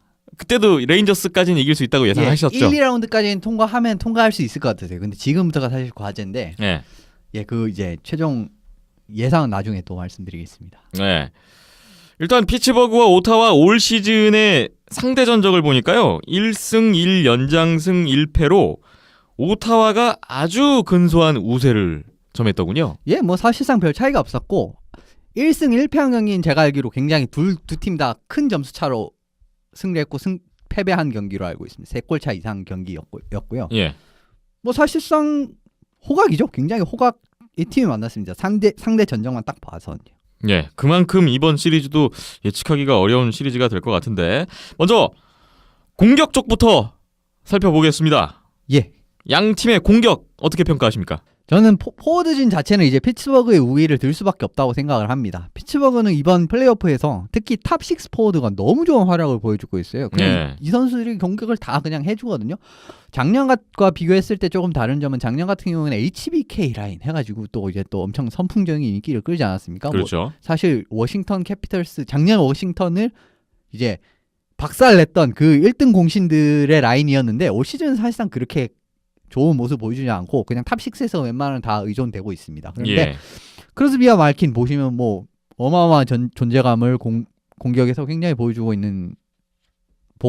있고요. 그리고 이 두 선수 윙어인 뭐 괜슬, 캐슬, 러스트, 페른크비스트 뭐 이런 선수들이 다 그냥 적재적소에 피츠버그가 작년과 굉장히 많이 다른 점이 작년은 슈팅 수부터 아예 그냥 짓눌러버리면서 공격을 넣는 스타일이었는데 올해는 그렇지 않아요. 예. 좀 막고 있다가 한 번에 카운터택 딱 치고 들어가면서 그 날카롭게 딱 넣는 딱 그런 모습이 굉장히 많이 나왔거든요. 사실 이번에 워싱턴을 잡을 때도 그런 모습이 굉장히 많이 나왔습니다. 그래서 이런 윙어들이 좀 적재적소에 이렇게 득점을 해주는 능력이 뛰어난 선수이기 때문에 이런 부분에서 팀에 많이 보탬이 되고 있고 지금 1, 2라운드를 상당히 어떻게 보면 좀 뭐 잘 뚫어낸 이런 이유 중 하나라고 생각할 수 있을 것 같습니다. 예.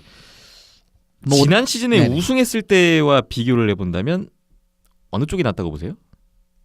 작년 피츠버그 올해 피츠버그. 예, 공격적인 측면에서만 본다면. 그런데 작년 피츠버그와 올해 피츠버그가 사실 로스터 차이 거의 없거든요. 예. 그런데 지금 왜 이런 차이가 나오는 거는 아무래도 팀들이 잘 이제 스타일을 보고 준비를 다 했다는 거겠죠. 이제 그런 부분이고 작년 같은 경우에는 확실히 바텀 6에서의 기여가 좋았는데 피츠버그가 이제 3, 4 라인에서의 기여가 좋았는데 올해는 좀 그런 모습이 없다는 것이 약간은 좀 이제 가면 갈수록 좀 그 부분이 약점이 될 수는 있습니다. 지금 사실 뭐 오타와도 그렇고 애너하임도 그렇고 내슈빌도 그렇고 다 12명의 공격수가 다 이제 뭐랄까 그 실력이 굉장히 균등하거든요. 예. 이제 그런 부분에서 차이가 나기 시작한다면 피츠버그가 앞으로는 좀 어려울 가능성도 있죠. 그렇군요. 네. 이제 오타와의 공격을 봐야 되는데 솔직한 평가 부탁드리겠습니다. 예, 솔직하게 말씀드리겠습니다. 오타와 공격 보시면은 공격 밸런스 자체는 나쁘지가 않습니다. 그게 뭐 1, 2, 3, 4 라인 어디서든 좀 득점이 나올 수가 있고 보시면은 근데 이번 플레이오프를 보시면은 매 시리즈마다 영웅이 한 명씩 딱 나오면서 딱 경기 흐름이 딱 바뀌는 느낌이 많이 들었거든요. 네. 1라운드 같은 경우에 바비 라이언 선수 그렇게 부진하던 선수가 보스턴을 만나니 갑자기 또 뭐 연장에서 골 넣고 막 이렇게 해서 좋은 모습 보였는데 2라운드 같은 경우에 파조 선수가 뭐 론드크비스트 선수를 상대로 4골을 집어넣으면서 이기고 뭐 이런 장면도 있지 않았습니까? 이런 부분에서 보시면은 이번 시리즈에서도 사실 이제 공격에서 이제 네임밸류에서 굉장히 밀리는 상황이기 때문에 누가 이번 시즌에 영웅으로 등장할지 이 부분은 좀 지켜보시는 게 좋을 것 같아요. 근데 예.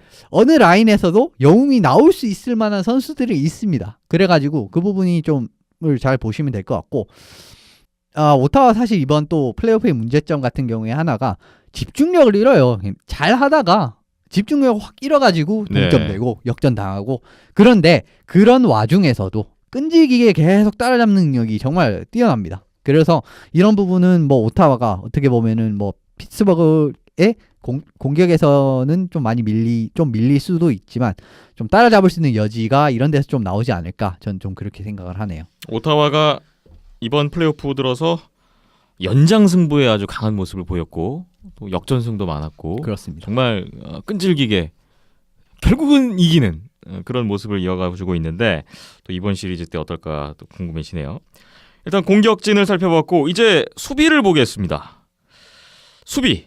오타와 쪽이 좀 더 우세하다고 보시네요? 예, 수비는 오타와가 좀 더 우세하다고 말씀드릴 수 있습니다. 왜 그러냐면은 일단 피츠버그는 최고의 수비수인 크리스 르탕이 없어요. 그 부분이 사실 너무나 지금까지 이제 플레이오프 1, 2라운드에서는 전혀 이제 문제가 되지 않고 좋은 모습을 나왔지만 지금 같은 경우에는 사실 상대방의 넘버원 수비수 에릭 카르손 선수가 거의 지금 NHL 최고의 수비수가 정말 돼가고 있습니다. 예. 근데 이런 선수와 정말 레인 밸류라든지 실력에서 딱 밀리지 않을 만한 대들보가 될 만한 선수가 한 명이 딱 필요한데 그런 선수가 지금 피츠버그에는 없어요. 그 부분이 좀 아쉽고요. 오타와 같은 경우에 탑4로 보시면 에리크 카르손, 그 다음에 디온 파네프, 코디 시시, 마크 메소 이렇게 4명이 있는데 이 선수가 이제 기부시에 감독이 이 4명을 카르손, 메소, 파네프시시 이런 식으로 묶는데 이게 밸런스가 굉장히 좋습니다. 그래서 탑4로서는 상당히 이상적으로 구성이 되어 있다고 생각하고요. 세 번째 페어 역시 뭐 레인저스 경기에서 그렇게 뭐 나쁜 경기를 보여주지 않았다고 생각을 해요. 그리고 한 명이 조금 부진해도 다른 한 명이 딱 채워줄 수 있는 이런 부분 정도의 뎁스도 갖추고 있기 때문에 오타와가 조금 더 유리한 것 같고요. 피츠버그 같은 경우 말씀드리면 뭐 슐츠, 메테, 그다음 뭐 콜, 헤인지 선수가 굉장히 탑4에서 선방을 해주고 있습니다. 그런데 트레버 데일리 선수가 굉장히 잘해주고 있었거든요. 근데 예. 이 선수가 워싱턴전에서 부상을 당했어요. 그래서 앞으로 출장이 사실 투명하지 않은 상황이기 때문에 지금 컨퍼런스 파이널에 나올 수 있을지 없을지는 아직 알 수는 없습니다. 예. 그런데 혹시나 또 나오지 못한 상황이 나오게 된다면은 지금 슐츠 선수나 콜 선수가 굉장히 잘해주고 있거든요. 그런데 사실 오타와의 바텀 6 그러니까 9번째에서 12번째 포워드들이 좀 잘해주고 있기 때문에 예. 이를 좀 막아내는데 약간 좀 구멍이 빈틈이 좀 생길 수도 있다. 이렇게 말씀을 드릴 수 있을 것 같습니다. 트레버 데일 선수의 부상 이탈은 좀 피츠버그로서는 악재로 보입니다. 예, 이미 르탕 선수가 없는 상황이기 때문에 더더욱이 더 뼈아프게 다가오는 것 같아요. 네. 공격과 수비를 살펴봤는데 이 아이스하키에서 또 아주 중요한 포지션이죠. 골리 싸움은 어떤 상황인지 말씀 부탁드릴게요. 예, 골리 상황은 뭐 피츠버그는 올해 플러리가 나왔는데 이 선수가 저는 사실 워싱턴이 이기는 이유가 플러리가 무너질 거다. 요거를 딱 가장 중점으로 뽑았지만 전혀 무너지지 않지는 않았는데 어쨌든 마지막 경기에서 다시 또 굉장히 좋은 모습 보여주면서 승리를 이끌어냈거든요. 그리고 예. 전반적으로 굉장히 좋은 모습을 보여주고 있어요. 플러리 선수가. 그 부분이 굉장히 긍정적이고 그다음에 오타와 같은 경우에는 크레이그 앤더슨 선수도 정말 잘해주고 있습니다. 그래서 지금까지 사실 이 두 팀이 올라올 수 있었던 원동력이라고 할 수가 있죠. 이제 뭐 피츠버그 같은 경우에는 어쨌든 워싱턴이 작년 워싱턴과 올해 워싱턴이 달라진 게 올해 같은 경우에는 정말 매 경기 거의 슛에서 우위를 가져가면서 압도적인 사실 경기를 펼쳤지만 플러리 선수가 다 막아내는 이런 모습이 많이 나왔습니다. 네. 뭐 7차전도 사실 예외는 아니었고요. 샷아웃 승리를 했죠. 그렇죠. 예, 그런 부분에서 좀 많이 굉장히 공을 많이 쌓았고 앤더슨 같은 선수의 경우에는 레인저스와의 3, 4차전 이제 메디슨 스퀘어 가든 굉장히 좀 압도적인 분위기를 자랑하는 곳이죠. 거기에서는 좀 부진을 했는데 또 6차전에서는 이제 또 같은 장소에서 열렸지만 뭐 완전히 좋은 모습을 보여주면서 컨퍼런스 파이널 진출에 굉장히 크게 기여를 했죠. 예. 근데 다만 이제 또 하나 불안점은 두 골리가 무너질 때는 너무 극심하게 무너지는 모습이 있어요. 이런 부분이 이번 시리즈에서 몇 차례나 어느 쪽에서 나오느냐 이게 굉장히 큰 변수가 될 가능성이 큽니다. 플로리와 앤더슨의 골리 대결인데 잘 해왔지만 어느 한순간 확 무너질 수 있다. 이 부분 예시를 좀 조심을 해야겠어요. 이 부분 예시를 드리면 플러리 같은 경우에는 워싱턴의 5, 6차전 같은 경우로 가장 굉장히 큰 예시로 그냥 들어드릴 수가 있고요. 오타와 앤더슨 같은 경우에는 이제 레인저스와의 3, 4차전에서 연달아서 4대1로 패한거든요. 예. 이런 부분 경기들을 참고하시면은 제가 이 부분이 왜 시험 폭탄인지 이런 부분을 이해할 수 있을 거라고 생각합니다. 네. 피츠버그와 오타와의 대결. 이제 마지막으로 양 팀에게 있어 좀 신경이 쓰이는 부분, 변수는 뭐가 있을지에 대한 부분이에요. 먼저 피츠버그부터 얘기를 해볼까요? 예브게니 말킨 선수가 얼마나 잘해주느냐가 피츠버그가 오타와를 수월하게 잡느냐 아니면 굉장히 고전하느냐의 키가 될 것 같아요. 예. 이번 시즌 보시면은 사실 말킨 선수는 지금 뭐 플레이오프 포인트 18포인트로 1위를 달리고 있습니다. 이런 선수한테 왜 이런 말을 하냐라고 생각하실 수도 있는데 굉장히 예전부터 말킨 선수가 잘했던 건 중요 승부처에 세기를 박는 딱 이런 득점에 기여를 해가지고 정말 승리를 딱 낙찰진 이런 플레이로 굉장히 좀 인상 깊은 플레이가 많았어요. 특히 플레이오프에서요. 예. 그런데 최근 플레이오프나 올해 플레이오프는 특히 그런데 그런 모습이 별로 안 나오고 있습니다. 그래서 이 부분은 흐름을 바꿀 만한 이제 확실한 활약, 예전만 못하다. 이런 부분은 좀 약간 걱정거리라고 할 수가 있을 것 같고요. 말킨 선수가 날카로운 활약, 이제 앞서 말씀드린 그런 활약 있죠. 이제 사실 뭐 그 굉장히 좋은 예시는 타라센코 선수가 이제 세인트루이스 타라센코 선수가 2골 넣어가지고 레시빌 상대로 이겼던 그런 경기급의 활약을 말씀드리는 겁니다. 예. 그런 날카로운 활약이 나오게 된다면은 뭐 사실 피츠버그 입장에서는 쉽게 오타와를 잡아낼 수 있을 거라고 봅니다. 예브게니 말킨이 키 플레이어다라는 말씀이시고 말킨이 승부처에서 언제 뭐 과연 해결사로 등장해 줄 것인가 그 문제를 말씀해 주셨어요. 그렇다면 오타와 입장에서는 말킨을 어떻게 막아야 되느냐 뭐 말킨에게 어느 정도 허용해야 되느냐가 변수가 될 것도 같은데요. 네, 그 부분과 이제 포함이 되는 거죠. 같이 가는 선수 있지 않습니까? 크로즈비 선수. 크로스비. 이 두 명의 탑2 센터를 어떻게 막아낼 수 있을 것인가. 이 부분이 굉장히 큰 변수가 될 것 같습니다. 사실 오타와의 센터진 매치업이 이 두 선수보다 나은 점을 찾을 수는 없어요. 뭐 사실 뭐 어느 팀을 봐도 사실 이 두 선수보다 나은 센터는 없다고 보는데 예. 그렇기 때문에 이 두 명이 올라와 있을 때는 아까 말씀드린 탑4 그 선수들 기억나시죠? 칼슨, 파네프, 시시, 메소. 그렇습니다. 이 선수들이 항상 빙판에 올라올 겁니다. 이 두 선수에 맞춰서. 그런데 이 네 선수 중에 수비적인 역할을 담당하는 수비수 2명이에요. 파네프 선수와 메소 선수. 예. 요 두 선수가 이 2명을 얼마나 전담 마크를 잘 해가지고 잘 막아내는지 이 부분이 오타와 입장에서는 굉장히 키포인트로 떠오를 겁니다. 크로스비와 말킨을 어떻게 봉쇄할 거냐가 오타와로서는 가장 큰 변수다라는 지적이십니다. 피츠버그와 오타와 시리즈 이제 이현숙 기자님의 예측이 궁금해지는데요. 오타와가 피츠버그까지 넘을 수 있을까요? 넘을 수 있다고 보시는지 이제는 어렵다고 보시는지 말씀해 주시죠. 저는 처음에는 워싱턴이 올라오면은 이길 수가 없다라고 생각을 했습니다. 왜냐하면 두 팀 오타와와 워싱턴은 항상 두 팀 다 굉장히 짜임새 있는 하키를 하는 팀이고 좀 시스템이 일단 기본적으로 더 중인 팀이거든요. 그런데 피츠버그가 올라오게 된다면은 이 부분은 좀 더 생각을 해봐야 된다라고 생각을 했었어요.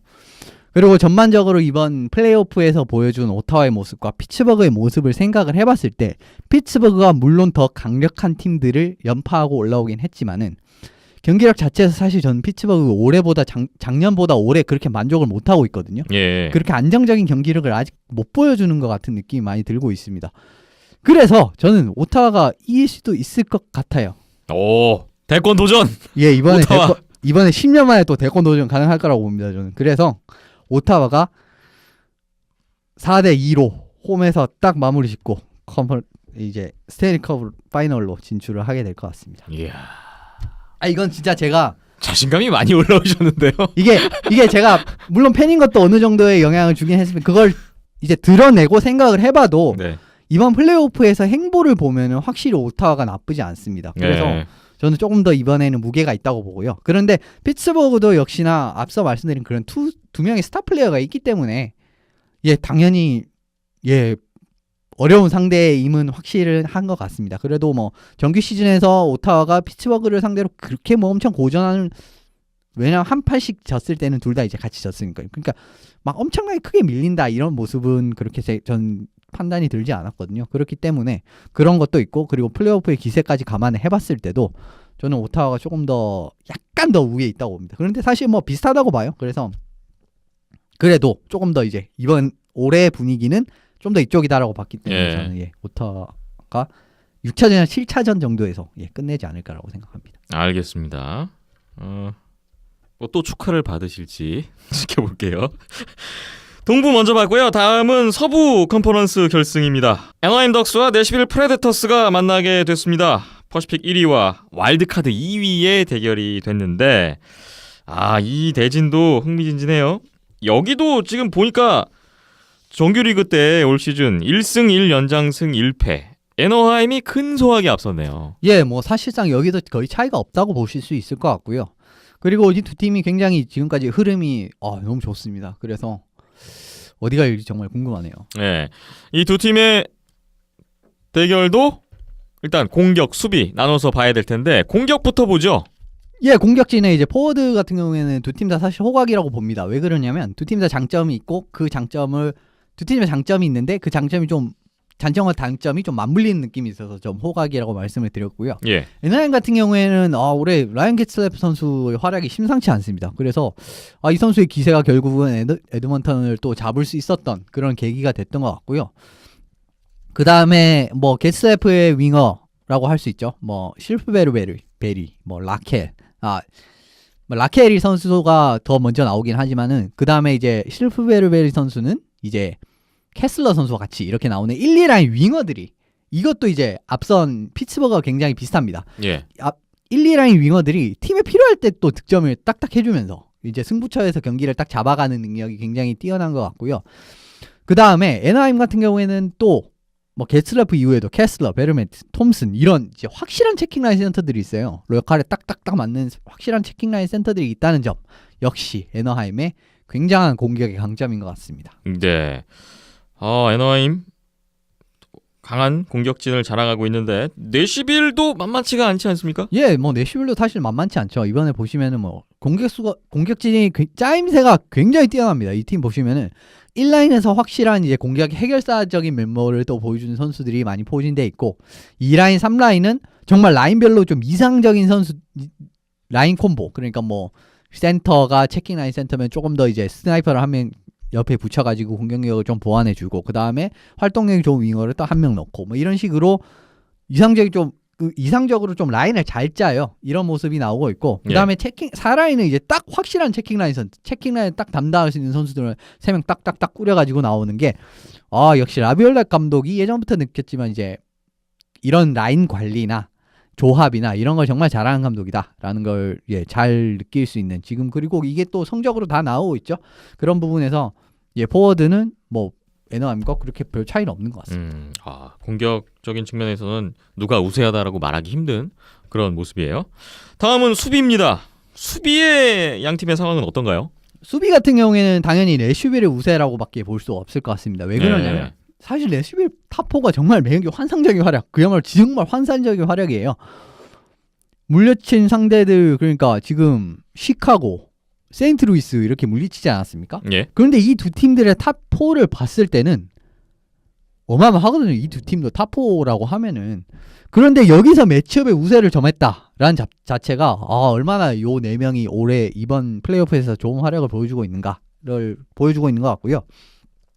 애나하임 역시 사실 나쁘진 않아요. 그런데 파울러 선수와 바타넨 선수가 이제 부상으로 빠져있다가 복귀를 했거든요. 그래서 뭐 굉장히 경쟁력이 있는 수비진을 구축하는 데 성공을 했는데 사실 좀 내슈빌과 비교했을 때는 좀 무게감이 처지는 것도 맞고 그리고 이 선수들이 아직까지 또 그렇게 플레이오프에서의 좀 감각이랄까요? 그런 게 이제 지금 전 게임을 소화한 상대방 선수와 이제 6경기, 7경기를 소화한 우리 선수는 조금 차이가 있을 수밖에 없지 않습니까? 이런 부분도 약간은 이제 감안을 해서 내슈빌이 조금 더 우세한 것 같습니다. 네. 내슈빌이 세인트루이스와의 시리즈에서 이제 3차전 이후부터는 뭐 거의 한 골밖에 내주지 않는 그런 지금 수비력으로 승리를 결국 거머쥐었던 모습을 볼 수가 있었고 반면에 애나하임 같은 경우는 사실 에드먼턴과 7차전까지 갔는데 6차전에 대패를 했었잖아요. 예, 저도 정말 그게 7골을 내줬던 그렇죠. 네. 뭐 그런 전적도 있었고 역시 뭐 나타난 기록에서도 그렇지만 수비 쪽에서는 좀 내슈빌에 후한 점수를 줄 수밖에 없는 그런 상황인 것 같습니다. 다음 골리 보겠습니다. 지금 내슈빌의 페카리네가 좀 센세이션을 해요. 예, 정말 어마어마한 활약을 보여주고 있지 않습니까? 네.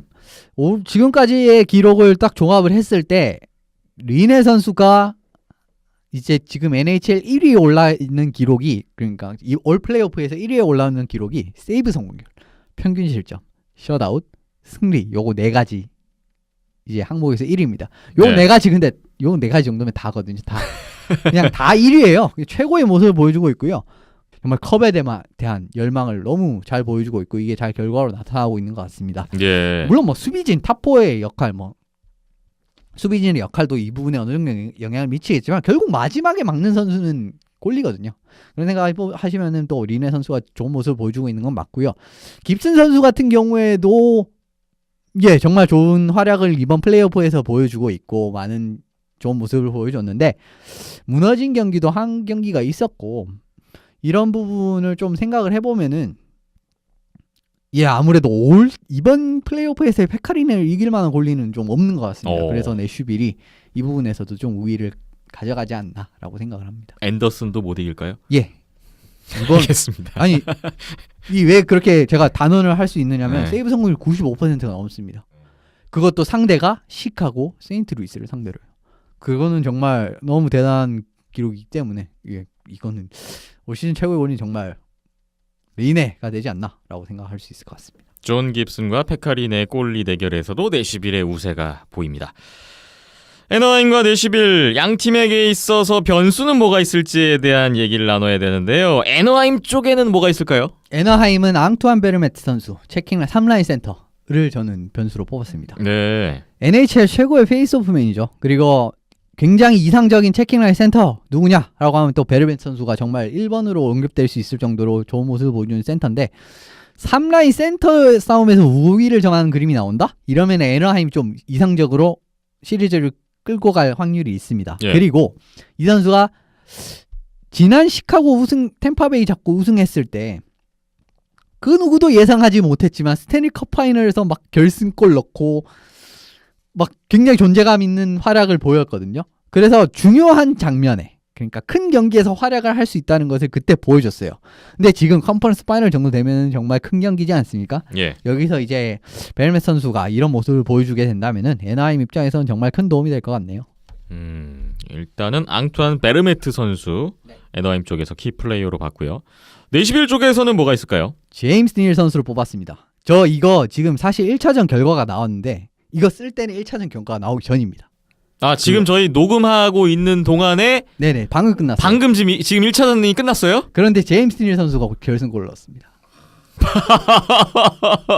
연장 결승골이 제임스 닐입니까? 네 그렇게 근데 오늘 이거 경기 보기 전에 키플레이어로 제임스 닐을 뽑았다라고 지금 자랑하시는 예, 거군요. 이것도 자랑 한번 이럴 때 아니면 못할 것 같아요. 와. 예. 만약에 오타가 떨어지기로 하면 이제 또 다 틀리는 거 아닙니까? 예. 제임스 닐 선수가 사실 피츠버그에 있다가 내슈빌로 이제 넘어갔었습니다. 그런데 그 뒤로부터는 항상 내슈빌 전력의 핵심이 누구냐 하면 또 제임스 닐 선수가 1번으로 뽑혔었던 적이 있었거든요. 예. 그런데 이번 포스트 시즌에서의 활약을 보면은 이제 앞선 경기들의 활약을 보면 그렇게 이제 뛰어나다고라고는 좀 보기가 힘든 활약을 펼쳐줬었어요. 지금 내슈빌의 1라인을 꾸리는 선수들은 조한슨, 포스베리, 아르비드손 선수 요 3명인데 요 3명이 신체적인 사이즈가 크지가 않습니다. 네. 이런 부분 이제 조한슨 선수는 큰데 윙어들이 크지가 않아요. 그런 부분을 감안했을 때는 사실 이제 시카고 세인트루이스 애너하임의 차이는 애너하임 같은 선수에는 수비력이 뛰어난 데다가 스케이팅까지 뛰어난 선수들이 많아요. 그렇기 때문에 내슈빌의 1라인이 좀 터지지 않을 가능성이 있습니다. 이런 부분에서 제임스 닐 선수가 이럴 때 딱 물꼬를 뜨는 득점을 한번 딱 해준다면 예. 이제 또 내슈빌이 수월하게 흘러가고 갈 수 있을 거라고 생각을 했고 그런데 또 공교롭게도 이번 1차전 연장전에서 제임스 닐 선수가 딱 결승골을 넣으면서 지금 방금 경기 끝났거든요. 예, 저희 그런 녹음하고 흐름이 있는 나오는 동안에. 것 같습니다. 이야. 이거 저희가 원래 하던 대로 수요일에 녹음해서 공개했으면 좀 더 빛이 났을 텐데. 예, 이건 사실 뭐 안 믿으실 수도 있을 것 같네요. 예. 내시빌의 제임스 닐이 키플레이어다라는 예상이 적중하는 모습을 여러분 함께 지금 확인하고 계십니다. 그래요. 애너하임과 내시빌의 시리즈 이제 막 1차전이 끝났고 내시빌이 1승으로 먼저 앞서 나가고 있네요. 이 시리즈 앞으로 많은 경기가 더 남아 있습니다. 어떻게 예상하십니까? 어느 쪽에 좀 우세를 점치십니까? 애나임도 물론 굉장히 이번 시즌에 정말 뭐 어떻게 보면 앞서 말씀드린 대권을 도전한다 이런 표현을 쓰시지 않았습니까? 예. 근데 그런 능력이 충분히 가지고 있는 팀이고 좋은 팀입니다. 그런데 올 시즌 내슈비는 정말 달라요. 이거 보시면은 제가 내슈비 경기 계속 올 시즌 내슈비 경기를 보면서 느끼는 거는 작년 시즌 피츠버그 경기를 보면서 느끼는 딱 그 느낌이거든요.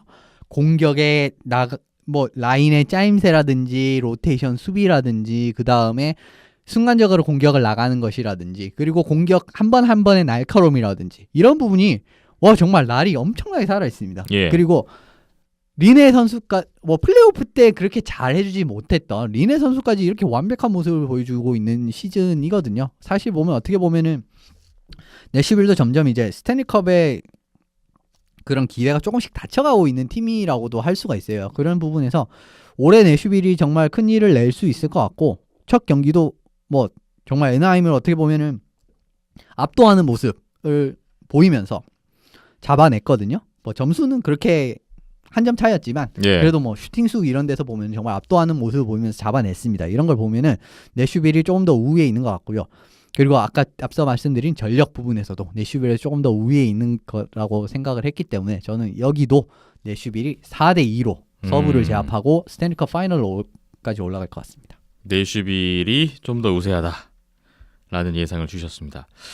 저는 사실 뭐 일찌감치 제가 미네소타와 내슈빌을 꼽았었다가 최근에 좀 애너하임 쪽에 촉이 오고 있었는데 오늘 지금 1차전 내슈빌이 이겼다는 소식을 듣고 약간 지금 솔깃하네요. 그러니까 지금 플레이오프 1라운드, 2라운드 거치면서 내슈빌이 와일드카드 2위로 올라왔기 때문에 홈 어드밴티지가 없잖아요. 네. 그런 가운데 지금 눈에 띄는 거는 내슈빌이 시카고전 때도 그랬고 그리고 지난번에 2라운드 때 세인트루이스전도 그랬고 홈 경기가 많지는 않은데 홈에서 열린 지금 5경기를 다 이겼어요. 홈에서는 5전 전승을 기록하고 있네요. 그런데 지금 애너하임 원정에서 1차전을 잡았다. 이거 상당히 좀 커 보입니다. 지금. 그렇죠. 예. 내슈빌 이현숙 기자님의 예상대로 뭐 쭉 이 기세로 갈 것인지 여기도 또 결과가 또 애너하임의 또 저력도 만만치 않죠. 예, 만만치 않습니다. 에드먼턴에게 그렇게 내주고서 또 뒤집은 저력을 보여줬기 때문에 또 더 흥미진진한 시리즈가 될 것 같습니다. 자, NHL 플레이오프 동부와 서부 컨퍼런스 파이널이 진행되고 있습니다. 과연 누가 웃고 누가 울게 될지 오타와는 어디까지 갈 것인지 여러분 함께 지켜봐 주시기 바랍니다.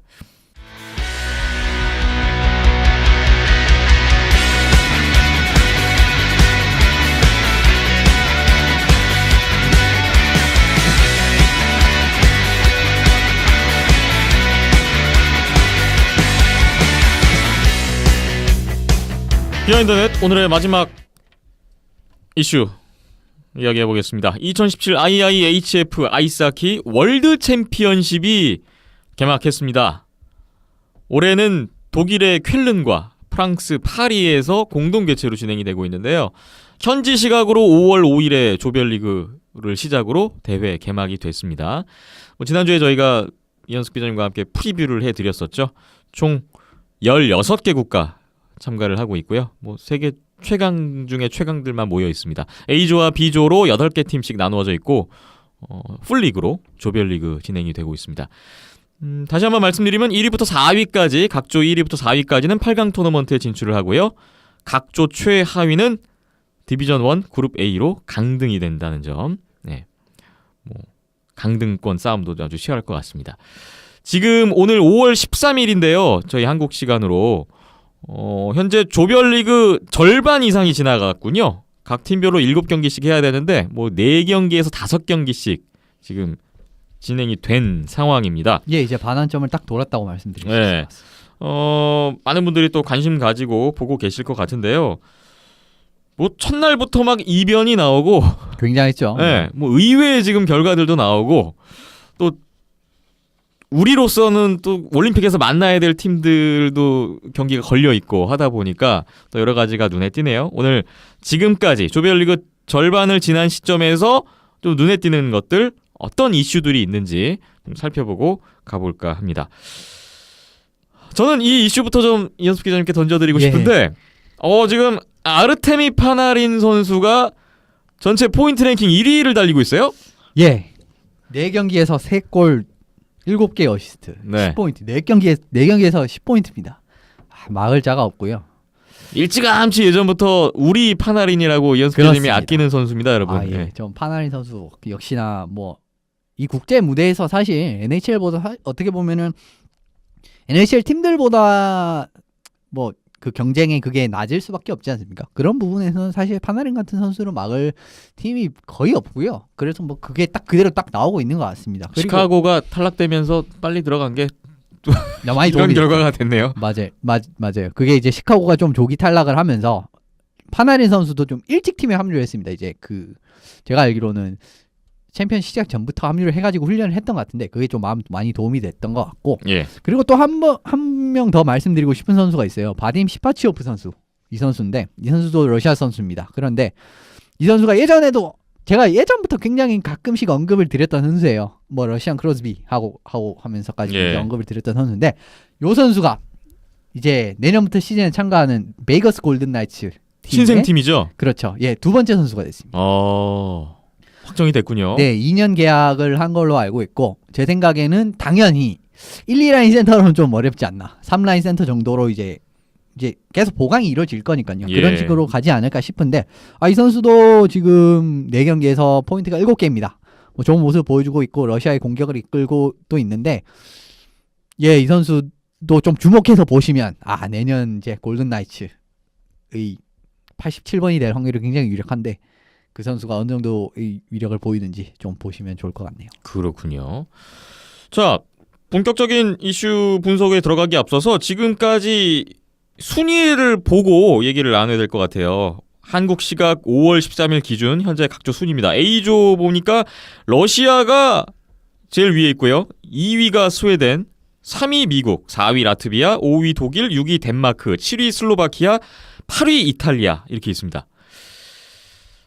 뭐 러시아, 스웨덴, 미국 뭐 여기까지는 뭐 A조에서 최강들로 꼽혔던 팀들이고 지금 라트비아가 4위까지 올라와 있다는 점 그리고 독일이 홈팀으로서 어느 정도 그래도 승점을 쌓고 있다는 점 이탈리아가 승격으로 올라왔는데 지금 많이 어렵네요. 뭐 5경기 치렀는데 승점 1점이에요. 거의 지금 강등이 현실이 되고 있네요. 예, 뭐 사실 여기에서는 강등이라고밖에 볼 수가 없을 것 같고요. 이탈리아가 어쨌든 잡을 경기가 한 경기 정도는 있었는데 이탈리아 어쨌든 공격이 이 레벨에서는 먹힌 레벨이 아닙니다. 그러니까 월드 챔피언십 레벨에서는요. 수비 같은 경우에는 굉장히 좋은 모습을 보여주는 경기가 좀 있긴 있었는데 결국 뭐 힘에 부쳤죠. 어쨌든 뭐 골을 못 넣으면 지는 경기니까요. 그렇기 때문에 아무래도 여긴 좀 이탈리아가 유력해 보이지 않나 좀 생각을 합니다. 우리나라가 이탈리아의 어떤 심정으로 바라봐야 된다고 말씀하셨던 박김찬 PD는 어떻게 보고 계세요? 예, 같이 빙의해서 봤고요. 네. 예, 우리나라 어렵구나. 대신 올라간 이탈리아잖아요. 네, 어렵구나. 예, 우리가 올라왔어도 저렇게 됐을 수도 있겠구나. 라는 생각을 했었고, 예, 굉장히 가능성이 예, 컸습니다. 그 클래스 차이를 어떻게 극복하느냐가 과제인데, 조금 먼 미래를 좀 예상을 하고, 좀 롤모델을 삼는다라고 하면은, 뭐 오히려 최근에 이제 뭐 독일이나 프랑스가 더 눈에 들어오고, 얘네가 하는 것처럼 가야 되는구나. 라는 생각이 더 들기도 했죠. 예. 지금 덴마크는 어차피 강등이 안 되기 때문에 이탈리아의 강등이 유력한 A조의 상황입니다. 슬로바키아가 의외로 순위가 너무 낮은 거 아닙니까? 예, 사실 슬로바키아가 굉장히 예전에도 강국이었고 그리고 뭐 올림픽에서도 뭐 업셋 또 한두 번씩 해내면서 좋은 모습을 보여주는 팀이었는데요. 세대 교체가 너무 안 되고 있습니다. 슬로바키아에 지금 지난주에도 제가 호사 선수를 뒤일 선수가 아예 없다고 하지 않았습니까? 예. 이런 부분도 그렇고 수비 부분에서도 사실 차라 선수가 나오지 않는다고 하고 있고 그다음에 세케라 선수도 제 생각에는 합류하지 않을 것 같아요. 그래서 예, 슬로바키아는 사실 이런 성적이 나오는 게 어쩔 수가 없다고 봅니다. 예, 지금 잘한 선수들이 합류를 고사를 하고 있고 그리고 세대 교체까지 제대로 이루어지지 않는 상황이기 때문에 여러 가지가 겹쳐서 예, 이런 문제가 나오고 있는 것 같네요. 지금 사실 뭐 슬로바키아도 강등에서 그렇게 자유로운 지금 상황은 아닙니다. 그러네요. 이탈리아와 승점 3점 차이고요. 8강 진출이 지금 불투명한 상황에 있는 슬로바키아의 모습입니다. 다음 B조 순위 볼까요? 1위 뭐 4전 전승 승점 12점을 챙기면서 캐나다가 1위를 달리고 있고 2위가 체코, 3위 스위스, 4위 노르웨이, 5위 핀란드, 6위 프랑스, 7위 벨라루스, 8위 슬로베니아 이렇게 위치하고 있습니다. 야, 지금 우리나라와 평창 올림픽에서 만나야 될 세 팀 있죠? 캐나다, 체코, 스위스가 나란히 1, 2, 3위에 있다는 점 일단 눈에 띄는군요. 예, 굉장히 눈에 띄네요. 걱정이 앞서네요 또. 그리고 여기도 역시 지금 슬로베니아가 승격으로 올라갔는데 최하위에 있습니다. 5경기에서 승점 1점.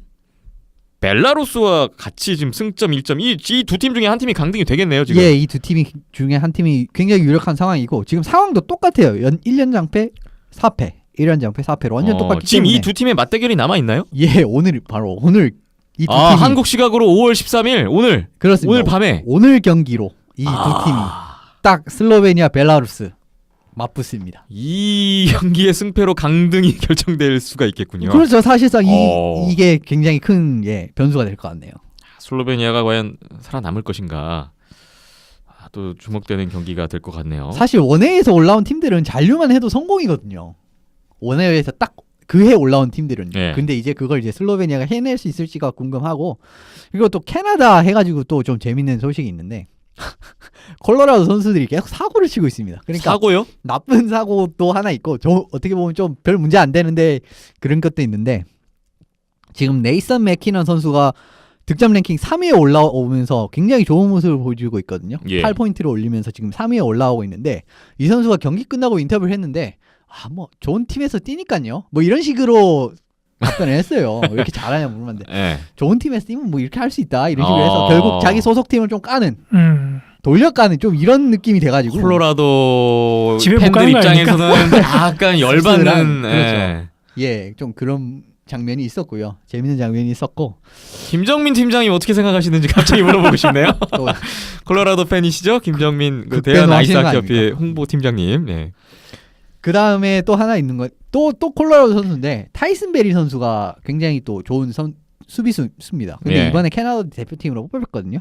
그런데 타이슨 베리 선수가 호텔에서 레슬링을 하다가 다리를 다쳐서 이제 자녀 일정을 소화하지 못하게 됐습니다. 아이스하키 선수가 호텔에서 레슬링을 왜 합니까? 그러니까요. 그게 이제 또 뭐 어쩌다 무슨 이렇게 된 거야. 레슬링이죠? 그러니까 그거는? 저는 그것까지는 잘 모르겠습니다. 근데 레슬링을 하다가 부상을 당해서 다리 부상을 당했다라는 게 떴고 이제 자녀 일정을 출장할 수 없다는 게 떴기 때문에 참 콜로라도 팬분 입장에서는 뭐죠? 우리가 씁쓸한 것 같습니다. 기상천외한 사고들을 치고 있네요. 네, 정말 기상천외한 사고라서. 같이 하고 있네요. 같이 하고 있어요.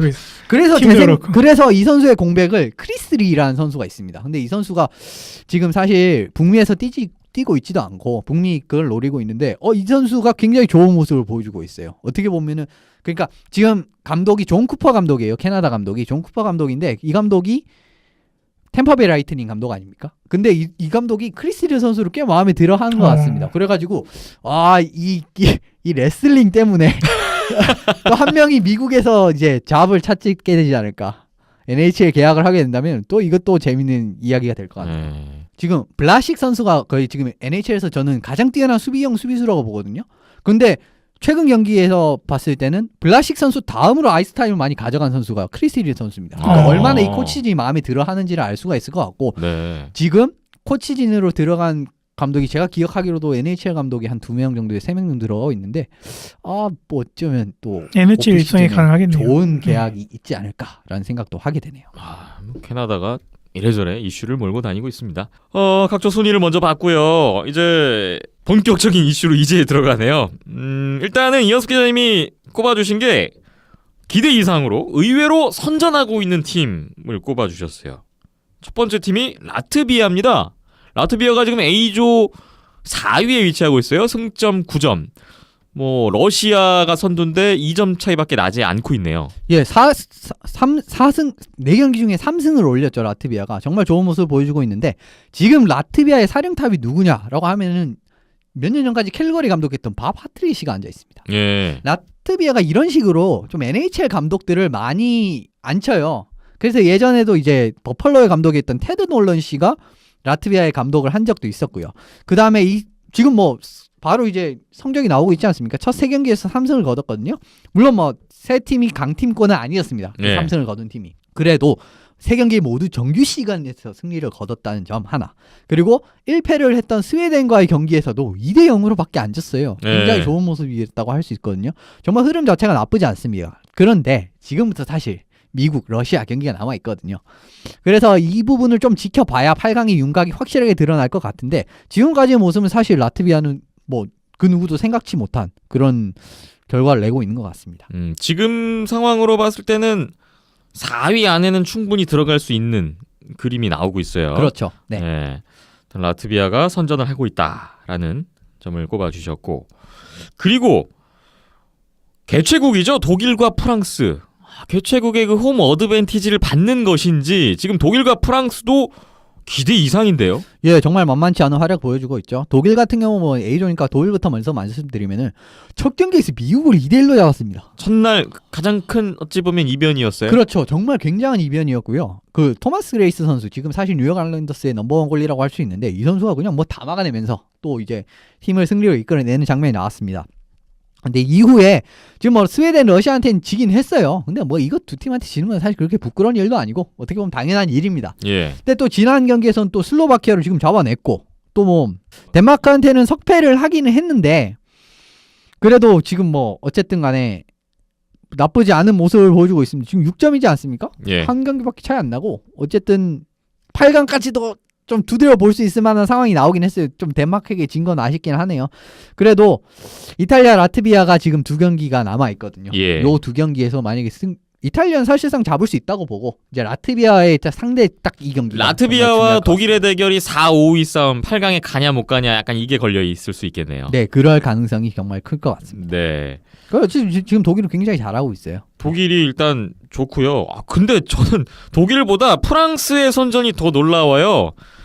지금 프랑스가 B조 6위긴 한데 4위, 5위, 6위가 승점이 같거든요. 승점 7점으로.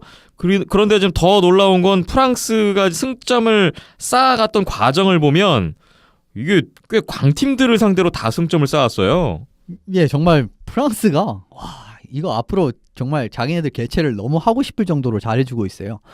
지금 첫 경기에서 노르웨이한테 지긴 했거든요. 예. 근데 여기서도 저는 역시 뭐 노르웨이한테 지면서 좀 어렵겠구나 했는데 그 다음 경기에서 어디를 잡았냐면 핀란드를 잡았어요. 핀란드 지금 세계 랭킹 3위. 핀란드를 5대1로 완파하는 모습을 보였고 그다음 스위스까지 잡아냈습니다. 그런 모습을 보여주면서 이 두 팀을 상대로 2승을 거둔다는 건 정말 큰 거거든요. 사실 이제 뭐 프랑스의 전력을 딱 봤을 때는 그렇게 상위권이 아니기 때문에 진짜 탑 티어 팀들한테는 그냥 내주고 밑에 애들을 확실하게 잡아서 잔류하자 이런 목적이 원래 가장 강한 제일 1순위의 시나리오입니다. 근데 지금 그게 아니라 저 강팀들을 다 잡아내는 모습을 보였고요. 캐나다를 상대로도 3대2라 한 골 승부를 펼쳤어요. 그 정도로 완벽한 모습, 그야말로 좋은 모습을 보여주고 있고 지금 크리스토발 위에 선수와 아르디 선수 요 두 명이 지키는 골리진이 굉장히 탄탄한 모습을 보여주기 때문에 프랑스 좀 더 8강 기대해 보셔도 좋을 것 같습니다. 그리고 어제 경기에서도 4대3으로 벨라루스를 딱 잡으면서 지금 최고의 모습 보여주고 있습니다. 그리고 딱 보시면은 스테판 다코스타 선수 지금 체스카 모스크바에도 있었던 걸로 기억을 하는 선수인데 이 선수가 지금 4경기에서 8포인트로 지금 포인트 2위에 올라와 있습니다. 예. 정말 좋은 모습 보여주고 있으면서 프랑스의 딱 기세를 딱 보여주는 그런 단면이 아닌가 싶네요.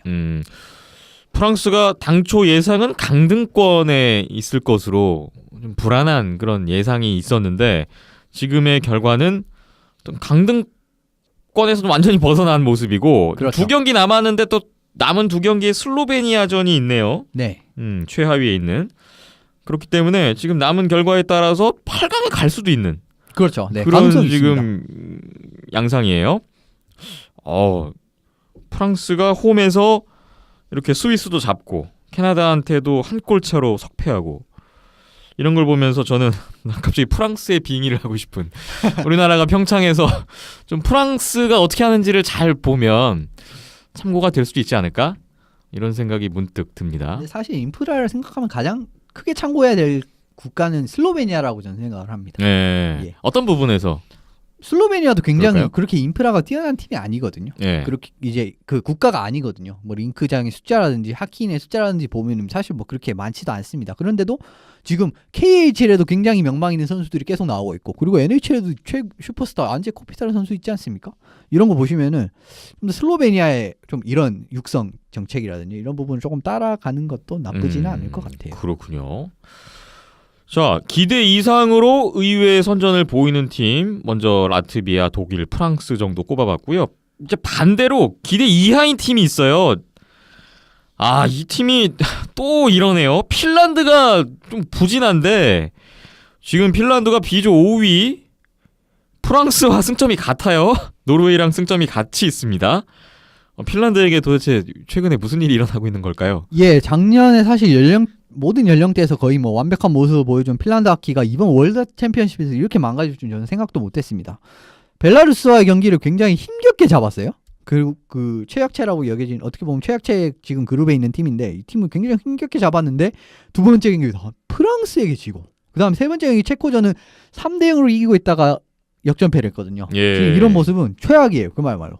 지금 슬로베니아전에서 완승을 해가지고 약간은 분위기를 끌어올리긴 했는데 만족스럽지 못한 건 사실이거든요. 지금 공격 자체가 공격도 그렇게 뛰어난 모습이 나오지 않고, 문제는 진짜 골리예요. 골리가 지금 하리 세테리 선수와 유나스 코스피살로 선수 두 명이 번갈아서 출전을 했는데 예. 이 두 명의 선수의 세이브 성공률이 88%도 되지 않습니다. 예. 이건 정말 뭐 문제가 정말 크다라고 볼 수가 있고, 제가 지난주에 언급드린 게 미코 코스키넨 같은 선수, 이제 KHL급에서 NHL에서 최강급 골리가 못 나오면 KHL급 최고의 골리 이제 미코 코스키넨 선수, 이런 선수가 딱 나와서 좀 잘 지켜줘야 된다, 이런 말씀을 드렸던 거 같은데 결국 이 선수가 빠졌던 게 이렇게 크게 나타나고 있는 것 같고요. 네. 사실 핀란드라고 하면은 좋은 골리가 정말 많이 나온 나라, 지금만 해도 투카라스크 선수 있고 막 페카리네 선수도 핀란드 선수거든요. 뭐 이런 선수들이 정말 좋은 선수들 많습니다. 그런데 이런 골리들이 합류를 안 하니까 이런 또 핀란드가 부진한 모습이 나오게 되고 있네요. 지금 예. 누구 한 명 안정적인 모습이라도 보여야 될 것 같은데 그건 좀 쉽지가 않아 보입니다. 지난번에 하키 월드컵 때 좀 삐걱거리는 모습이 나왔었죠. 뭐 그때는 그냥 뭐 그런가 보다 했는데 지금 이번 월드 챔피언십에서도 그때 그 지금 부진한 분위기가 이어지고 있고, 당초 예상은 핀란드는 뭐 8강 진출은 당연한 거고, 그렇죠. 뭐 4강 정도까지도 갈 수 있지 않겠는가, 이렇게 지난주에 뭐 예상을 하시기도 했는데 지금의 상황은 이게 당장 8강 진출이 되냐 마냐의 지금 상황이에요. 그렇죠. 지금 8강도 사실 쉽지 않은 상황이긴 해요. 네. 자, 핀란드의 결과가 또 어떻게 될지 지켜보겠습니다. 마지막으로 이제 NHL 플레이오프와 맞물려 있다는 말씀 계속 하고 있잖아요. 이제 컨퍼런스 파이널 진행되고 있다는 점 아까 말씀드렸는데 2라운드에서 탈락된 팀들이 있어요.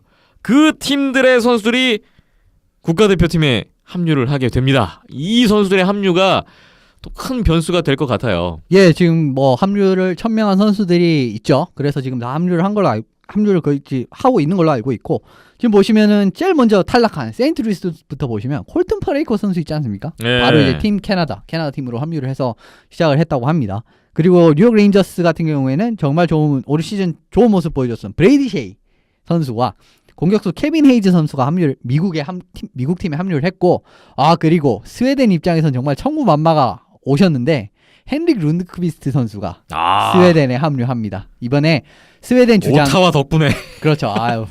예, 저희 덕분에 합류를 하게 됐고, 이 선수가 그 자기 형인 요엘 룬드크비스트 선수가 지금 스웨덴 캡틴이에요. 예. 그래서 그게 좀 영향을 끼친 것 같습니다. 그래서 합류를 했고요. 스웨덴 이제 초속으로 출장할 것 같고, 또 탈락한 워싱턴의 드미트리 오를로프 선수와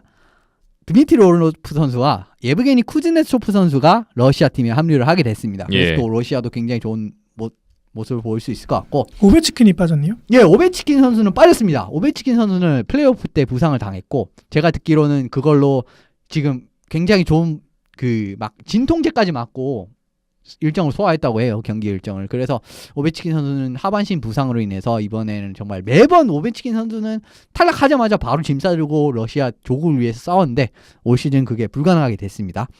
그래서 쿠즈네츠토프 선수와 오르로프 선수 두 명이 합류를 했고요. 니클라스 백스트램 선수 올 시즌 뭐 사실상 에이스였죠. 워싱턴에. 이 선수가 스웨덴에 합류해서 또 스웨덴은 정말 NHL 특급 공격수와 골리를 한 명씩 추가하게 됐습니다. 예. 많이 도움이 될 것 같고요. 그 다음에 또 있죠. 워싱턴에는 필립 그루바우어 선수. 이 선수가 또 독일 골리로 합류를 하게 됩니다. 그럼 이제 그루바우어, 그레이스 이렇게 뭐 NHL 백업 골리 2명으로 정말 독일도 탄탄한 골리진을 구성을 할 수 있게 됐고, 또 에드먼튼에서 레온 드라이사이틀 선수가 바로 독일 팀에 합류를 하게 됐습니다. 예. 지금 독일 팀이 또 뭐 사실 8강이 걸려 있는 와중인데 정말 큰 도움이 될 것 같네요. 독일 팀에게. 지금 월드 챔피언십 일정과 NHL 컨퍼런스 파이널의 일정을 보면 오타와 피츠버그, 내슈빌, 애너하임 지금 올라가 있는 네 팀에서는 합류가 될 수가 없는 지금 일정이군요. 예, 사실상 불가능합니다. 그렇기 때문에 이번에 NHL 플레이오프 2라운드 종료 후에 합류한 선수들이 마지막 합류 선수들이 될 것 같은데, 이 선수들이 남은 일정에 어떤 파장을 일으킬지 또 기대가 됩니다. 자, 아이스하키 월드 챔피언십 현재까지의 상황을 정리해봤고요. 저희가 다음 회에 또 이후에 또 토너먼트가 진행되고 있을 것 같은데 이후의 상황 또 함께 짚어보는 시간을 가져보겠습니다. 비하인드넷 95회 이제 마무리할 시간이 왔습니다. 저희 온더스포츠.tv 홈페이지 열려 있고요. 페이스북 온더스포츠, 유튜브에도 온더스포츠 있습니다. 팟빵과 아이튠즈, 네이버 스포츠 라디오, 네이버 TV 온더스포츠까지 여러분의 많은 관심과 의견 기다리고 있겠습니다. 여러분의 많은 참여 부탁을 드리겠습니다. 오늘 95회 또 함께 해주신 이현섭 기자, 박힘찬 PD 두 분 고생 많이 하셨습니다. 저는 김태범이었고요. 다음 주에 다시 찾아뵙겠습니다. 오늘 함께 해주신 여러분 고맙습니다.